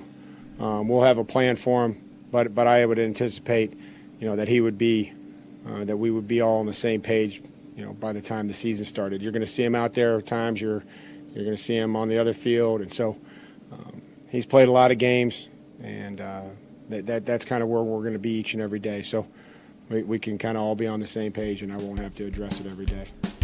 Smart move by Mike Vrabel, addressing Julio Jones and pretty much laying out a plan for the next few weeks. Mentioned that he would be on the side field days. So it's like they've already got this plan. I don't know if this has been the plan from the start or this is what they're going to go to because he has tweaked something. I don't know, but it sounds like a very reasonable plan. As we get back to Darren, Daunic, and Chase, Mike Vrabel's press conference coverage brought to you by Hillside Medical. And so that's the headline. Julio Jones doesn't practice again. Don't know if he's going to practice tomorrow, but this is going to be the question. It was always going to be the question when you have a 32-year-old wide receiver. What's the smartest way to get him ready to be at his peak during the season? And how much can you get out of him? That remains to be seen, but I certainly appreciate Mike Vrabel's willingness to sort of lay out what they're going to try to do.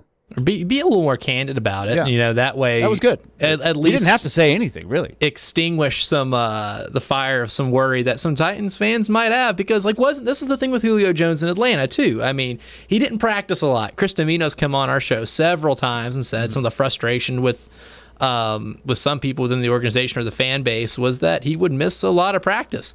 That's something you're going to have to do for a player who's, I think he's past the age of 30. He's obviously not as young as he once was. He got in the league, so managing the workload in training camp and in practices is one thing, and then being extra cautious anytime something might come up is also another thing. The other thing that came out of the press conference, I thought as a theme, was something we were discussing really leading up to the press conference, and that's the offensive line. He admitted it's still a little bit banged up, and you knew it was going to be. Taylor Lewan, right now they like his progress, but he's not ready to jump in there and do team drills yet. That really shouldn't shock anybody. But you're cautiously optimistic that by the time it's really time to get it on, that he'll be ready to roll at that left tackle. What's interesting is what they've been doing in the meantime.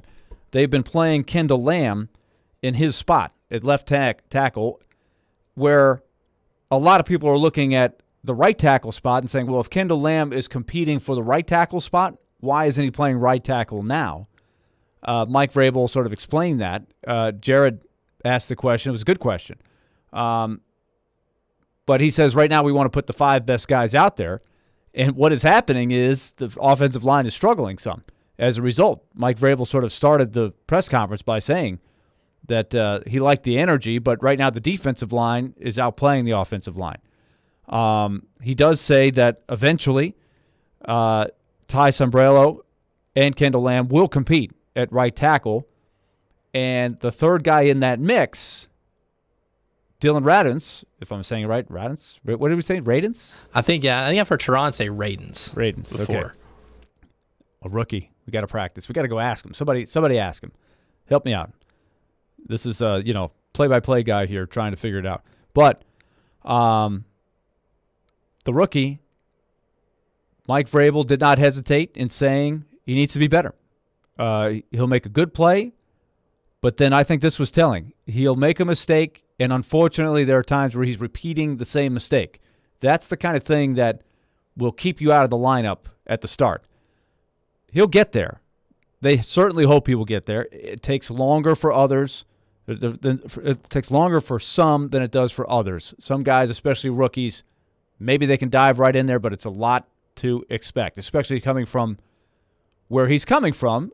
Not a top-level sophisticated scheme that's compared from the to the FBS NFL. too. I mean, the guys you're lining up with when you're playing at North Dakota State, it's just not. It's going to be a lot different. I mean, you might face 1 or 2 guys in the NFL. And same thing for most conferences that are not the SEC. I mean, you could say this about guys that are in the Pac-12 too. You're only maybe facing off on the other side of the line of scrimmage against one or two guys that have even, second string NFL speed at the defensive line or tackle position, and that's going to be a big adjustment as well. And I think there was even a learning curve when we had A.J. Blazek, Vanderbilt's offensive line coach, and was Radens' offensive line coach at North Dakota State, tell Darren that there was a little bit of a learning curve that he had to take at North Dakota State. But once he was able to correct some of those, he got on the right track. And I think that's something you're going to have to look for here.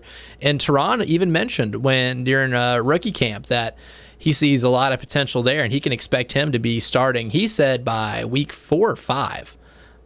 It's just going to be a lot of adjusting for that learning curve that he's going to have. It sounds to me like a guy that's got a lot of tools physically, just needs to refine those tools. Not unlike, maybe a pitcher who's a flamethrower. He's got the stuff, but the command isn't there yet. He'll make too many mistakes.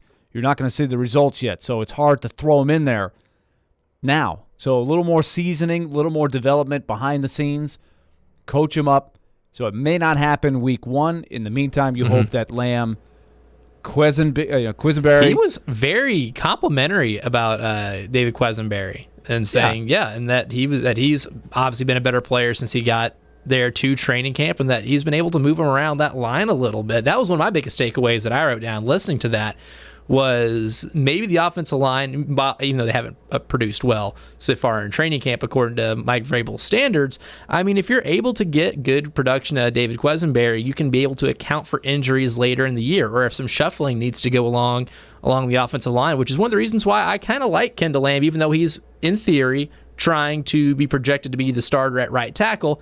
Until Lewan comes back, putting him at left tackle could prepare him for something that happens during the season. So, worst case scenario, Lewan's not ready for week 1, right? Well, if Kendall Lamb's been at that position for the last several weeks or all throughout the preseason and training camp, then maybe you're not going to be as far behind as you thought you would be in theory if you knew Lewan wouldn't be ready for the start of the season. I like Quisenberry as the utility man that you can plug in anywhere. I think he's reliable there. It's needed. So we'll wait and see how Sambrailo is able to develop too. It doesn't sound like he's full bore yet. Also coming back from injury. Right. That's another thing. So you got a couple of guys coming back from the ACLs. You got Lamb in there. So that's the dynamic going on at the tackle position for the Titans. A theme today of their press conference. And once again, just to repeat, Julio Jones, Mike Vrabel saying they're going to be cautious with him. Get ready for it. He's not going to practice a lot. He did not get into specifics of what he's dealing with right now, but he said he made it sound like it's not a long-term thing, but they're going to be very careful and manage him. The quote was, he's played a lot of football games. He knows how to get ready, but I'm not going to address it every day, but get ready. Some days he's going to be on the side field. He'll practice some. He'll take some days off. There you have it. When we come back, we will move forward with Tim Hasselbeck, our chat with him, talking some professional football. That's coming up next here on Darren, Daunic, and Chase.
sexy, huh? We move into the second half of Darren, Daunic, and Chase. Willie Daunic here with you. Elijah Campbell behind the glass. Chase and Darren are off today. We continue to talk a little football here, as we have been really throughout the morning. Tim Hasselbeck is with us for his weekly spot. Tim, what's going on? How are you, Willie? I am doing well. Great. How are you? Yeah. Well, let's start, Tim. It's a great day to have you on because as you know, there's been quite a bit of quarterback news, and there's a lot of pretty interesting choices going on right now, or competitions. But let's start with the obvious one, with Carson Wentz and the injury that he has suffered.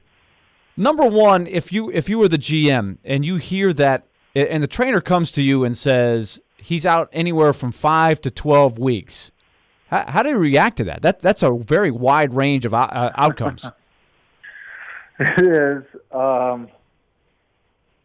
I think you say, okay, well, when, are we going to, so before surgery, is it 5 to 12? And then after surgery, do we have a better sense that, okay, yeah, it's going to be 7 or it's going to be 9? And then I think that, as we sit here at the very beginning of August, there you have the benefit of time, right, versus this being, September 10th getting that news. So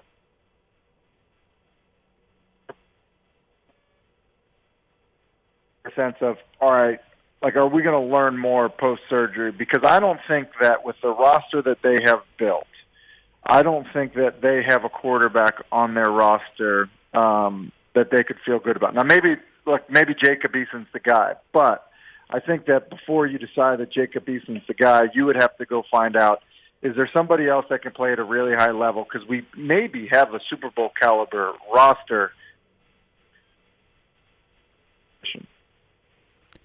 Well, let's back it up and let's talk Eason first. I don't know how much you studied him coming out of the draft. We know there's no book on him in NFL games yet. Certainly our listeners are familiar with him with his track record at Georgia and the whole soap opera that took place there. But they seem to like what they've seen so far, at least internally. They're posturing that way. So what do you think of him? Yeah, so I think that you bring up a good point about Georgia, and the reality is that kind of how things have gone down there with quarterbacks in the. I've just seen with college football, like for example, like Justin Fields, in his experience. Or I'll give you another one, Jamie Newman, who we've talked about in the past, who transferred there and then sat out the year after playing great at Wake Forest. I do think you can be kind of use that as the blanket statement. Look, he's a big guy. He kind of is the older typical NFL quarterback in that he's big. He's got a big arm.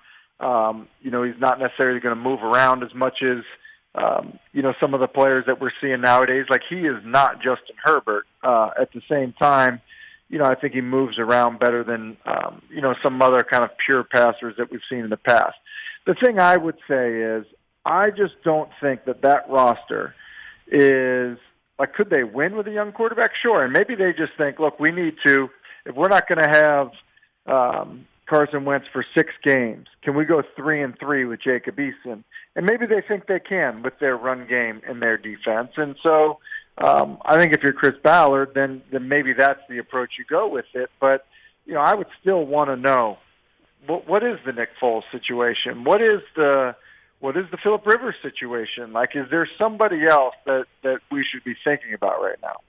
How much time would you take before you made a decision on that? You just talked about a couple of things. You can watch and see how Eason looks over the next few weeks as he has a chance to take these big reps and maybe even play in a preseason game or two, and then you can kind of scour and see what it would take to bring in somebody else. But how much time would you take before you pulled the trigger on something? Yeah, I think with somebody like Rivers, I don't think you're getting Rivers back unless he thinks he's playing in the postseason. Job back over to Wentz. So, I think that the Rivers option is only if you don't have another option and Wentz is not coming back. The Foles option, a lot of it is going to depend on, what like his Foles contract, what you're on the hook for, because, you still have Wentz under contract. So, that's what you'd have to deal with. So because you have kind of those variables, I think right now you say, yeah, look, we're all in on Jacob Eason, and we're going to make him believe that we believe in him and see if he proves us right. So I think you have the benefit of time for that. Your timeline can adjust based on how he performs. And so, I would at a minimum want to see him play a lot in a preseason game. The Foles thing is interesting. From a fantasy angle from way back, it sounds like a great storyline, and there's the history with Reich. But what about the chemistry between Wentz and Foles? How would you deal with that? Is that a potential caution? It is, and I'm only bringing in Foles if I think I'm going past the halfway mark with no Carson Wentz. So, I'm thinking of it that way. And I think Nick would feel probably a similar way about it. I don't know if you've seen, Willie, the Nick Foles kind of interview the other day, but he basically, he basically said, "Frank, come get me." Without saying, "Frank, come get me." He was like, "Look, I want to go play, on a team with somebody that with somebody I know. And until that happens, I'm going to, keep competing with these third stringers here in Chicago and lighten up our defense." That's literally what he said. And that's kind of a little out of character for him. But look, he still views himself as a starter. He thinks that he can play at a really high level if he's with a coach that he wants to be with, and Frank certainly is that. And he's buried in Chicago. Think about this. I know there's been a fair amount of conversation about the Titans' backup situation. I think you could look at a few other teams and, question how they've addressed their backup situation. Nick Foles is Super Bowl MVP, and he is the third guy behind Andy Dalton, Justin Fields. He's getting very little reps. He's making a good amount of money, and he wants out of there. So, that situation in Chicago is awful for Nick right now.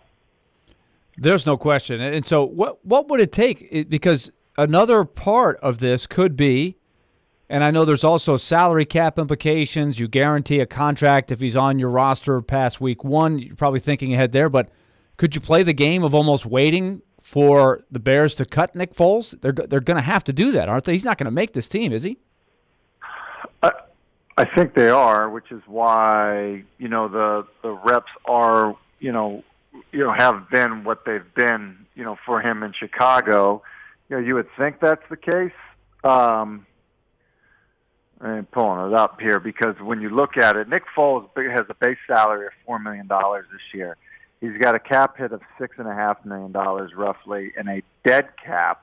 So if they were to cut him, of $14 million. So it's actually in some ways cheaper to keep him with a potential out after next year. So I don't know that it's a foregone conclusion. I think there's maybe an element of you keep him and wait for a team to get desperate. Hey, Wentz comes back. They think he's good.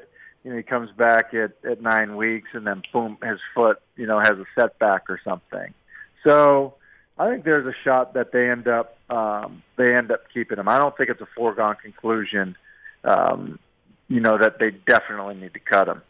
Because think about this too, Dalton's making good money, not amazing money, and Fields is on his rookie deal. So just pure allocated dollars to the quarterback position, Chicago is still going to be less than some teams that are paying a top-tier quarterback on a new contract. This is definitely where you make your money as a GM. If you're the Colts and Chris Ballard right now, like you said, it's a team that wants to win now. They usually set themselves up that they have flexibility in their cap. I haven't looked at all the particulars, but they're pretty good at not running up against it to where they limit their options. So it looks like they've got a lot of options here. But, wow, what a tough call, especially not knowing exactly what the injury is going to look like post-surgery.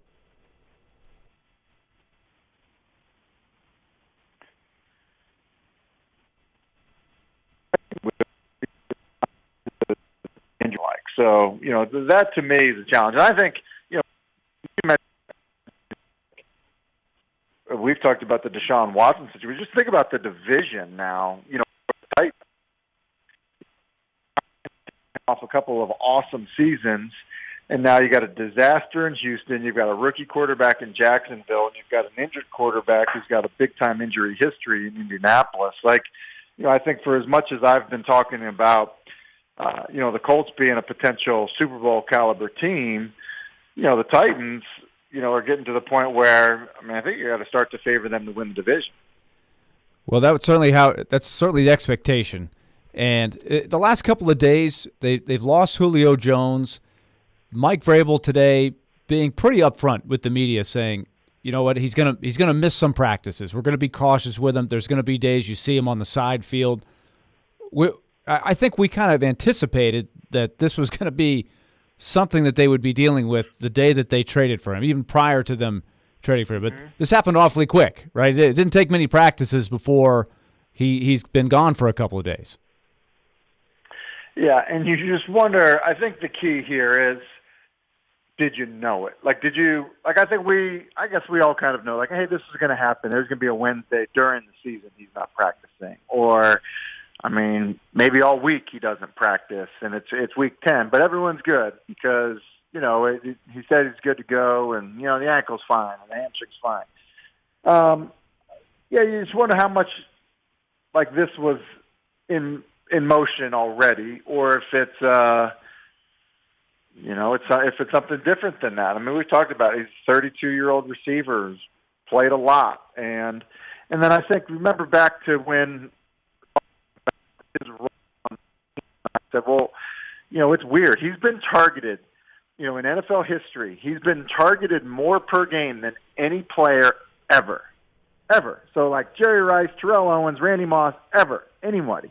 And so I think that, okay, well, now you're not practicing, and it's training camp. And, Ryan Tannehill doesn't have a long history with him. And so, how big can his role be if he's got limited practice reps? And is he going to still be happy, if he's, really playing second fiddle in the offense and maybe even third fiddle when you think about, what they want to do with the run game. So, those are the things I'd be concerned about, and those are the things that I think that's where you talk about Chris Ballard, earning his money, living, being the GM of the Colts in their situation. I think it's where Mike Vrabel's got to be great in terms of managing the expectations of some of the star players. Talking with Tim Hasselbeck here from ESPN for his weekly NFL Talk visit. And Tim, there's one story that is, to me, it's a little bizarre because you don't see players comparing publicly, I guess, the contract with them and a teammate, Xavier Howard, cornerback for the Dolphins, one of the best corners in the league, had 10 interceptions last year. I don't know if it was an Instagram post, but he made a social media post, and it's pretty long, and I'll paraphrase it it's him explaining his contract situation. He's requested a trade away from Miami, for those who don't know. And during this post, the one little bit that got me was the quote, "I'm one of the best cornerbacks in the NFL," and the tape backs up that claim. "The assignments I'm giving, shadowing the opposition's best player with little help, proves my value and my worth. Yet I'm the second highest paid cornerback on my own team, and it's not even close." When you hear that as from his teammate's shoes, how are you supposed to feel if you're Byron Jones? You're going to have to be in the same meeting room with this guy. You're practicing in training camp with this guy. How is this going to go over, with his own team? Because it's not like he's just going to not play. He's requested a trade and said he's still going to play because of his love for his teammates. If you were his teammate, Tim, how is that going to go over in an NFL locker room? Yeah, if you're Byron Jones, you're like, hold up, man. I'm a former first rounder. I signed a big deal. Don't need you checking my pockets. You definitely feel that way if you're Byron Jones. I don't love it. At the same time, certain players, they,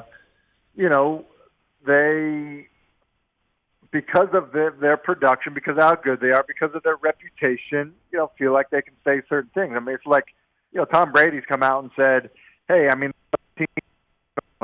you don't want Michael Jordan on your team. He basically just came out and was like, wait, look, I'm the best ever, and said it. So sometimes, people, I don't know. It's like, be who you can afford to be. And I think Xavier Howard feels like, yeah, look, that's probably not cool. At the same time, I want a new in that Instagram post. I think he also references signing a contract a few years ago and not fully understanding the contract. That was weird too. And so, and so part of that for me is a little bit, and Philadelphia used to do this all the time. They would get a player, draft him in the 5th round or something. They knew that he was good. Boom, they'd offer him another 5-year deal like as soon as they could, and put some money in the guy's pocket, right away. That's what Xavier Howard did. And so I think that comparing yourself and what you're making to other players that you may be better than doesn't always make sense, because some guys, like in Byron Jones' situation, look, they got further into their rookie deals before they signed new contracts, and they came to the market at a time where maybe other guys at the position weren't available, and so hey, you were the top free agent at the time. It's no different than Kirk Cousins. Like, Kirk Cousins is making more money than quarterbacks that aren't as good as him, but that's because he bet on himself. So yeah, I kind of see it both ways. At the same time, if I had to pick a side, I'd pick the Dolphins side on this one. I think it's kind of bad business calling out Byron Jones. Yeah, definitely a weird look. It's not something you see often, a star player calling out somebody else on his own team saying, I'm better than them, and it's not even close, and I shouldn't even be the second highest paid cornerback on my own team. I definitely thought that was a little odd. And then kind of sticking with the theme of, I guess, shady teammate behavior, the Giants reportedly had a full-on brawl at their training camp yesterday. And, of course, these guys are going to have to practice again today. And reportedly, Coach Judge made them do a lot of sprints. I mean, it obviously wasn't happy. This is something we see a lot in training camps, too. How easy is it for, I guess, players to be able to air all of that out, have a situation like that, and then just go to practice next day like nothing happened? That's amazing to me, because this happens every year, seemingly. Yeah. I've seen it go both ways, where literally guys will be, trying to rip each other's heads off and swing at them with their helmet, Myles Garrett style. And then, 30 minutes later be in the locker room laughing and joking around. So I've seen that. And then I've seen other guys where it's like they don't get over it. They are never over it. And, between the Giants practice, which, as you referenced, Joe Judge has them running afterwards, and he's, it's kind of, and coaches handle it that way. And then you have situations like in Detroit where they too had a fairly significant fight, and then you've got Dan Campbell being like, hey, I love it. I love the competitiveness. This is what we need to have a little bit of energy out of practice. So, I kind of feel like, I would see it one way and think, yeah, hey, it's a good thing. And I think that's probably that's definitely how I used to feel. I used to have a lot of respect for the undrafted offensive linemen who immediately started a fight to be like, look, don't test me. And then I think as I got older and saw coaches handle it differently, I thought, yeah, you know what? Like in the case of the Giants, Daniel Jones ends up somehow on the bottom of the pile. That's really not ideal. We're talking to Tim Hasselbeck. So, Tim, leave us with this. One thing that I've learned over the years, whether it's SportsCenter on a national level or on the local practice for the Titans, if you have an incident in practice that we're talking about, guarantee you're going to see the clip. Like today, Brady Breeze was kicked out of practice on the last day or the last play of the scrimmage today. Of course, that's the first question that Mike Vrabel answers. So I guess my question is, can we agree that doesn't this get overblown? Are we even going to remember that this happened in a couple weeks? Probably not. But it always gets that immediate attention just because it looks crazy when you're sitting there watching a football practice. Does it really mean anything? No, it really doesn't. It really doesn't. And I think that players know it's just kind of how it goes. I mean, think about this, guys. I mean, go outside. It's actually been fairly mild here, I think, relatively speaking. Yes, but mercifully. It's hot, right? So, it's hot. And so now imagine you are 300 pounds.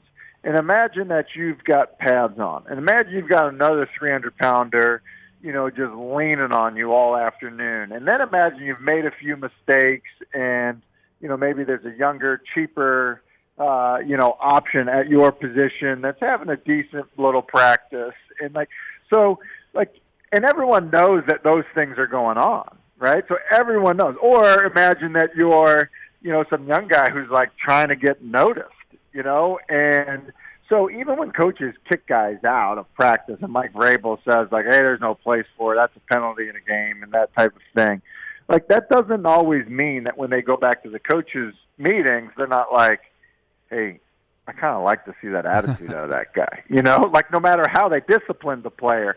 But you're right, next practice, that's gone. That's over with. And certainly when we're talking about, a matchup, during the season against Carolina or Houston or whoever it is, you go, you know what, who even remembers? No one even remembers the player that it was that got into that fight. Tim, great stuff. We'll talk to you again next week. Enjoy these training camps as we watch, as we get closer to the start of the real deal here. It's great to have people out traveling around and being at training camp and watching practice. No doubt. See you guys. All right, Tim. Thanks a lot. Tim Hasselbeck, ESPN, talking NFL football. Great stuff. When we come back, we'll get into a little more of this. Tell me you have not seen this a million times. If you're watching a local newscast, it's like clockwork. If there's an incident in practice, it doesn't matter who the players are, whether it's a star player or a complete unknown who has no chance of making the team. It gets shown. Oh, my gosh, there was a fight today at practice. We'll talk about that more when we come back. Stay tuned. We've got a lot more coming. At 1 o'clock, we go to Houston, talk to Clint Sterner. We'll figure out what's going on with the Texans and all of their challenges, and they've got a lot. Stay tuned. We're coming back.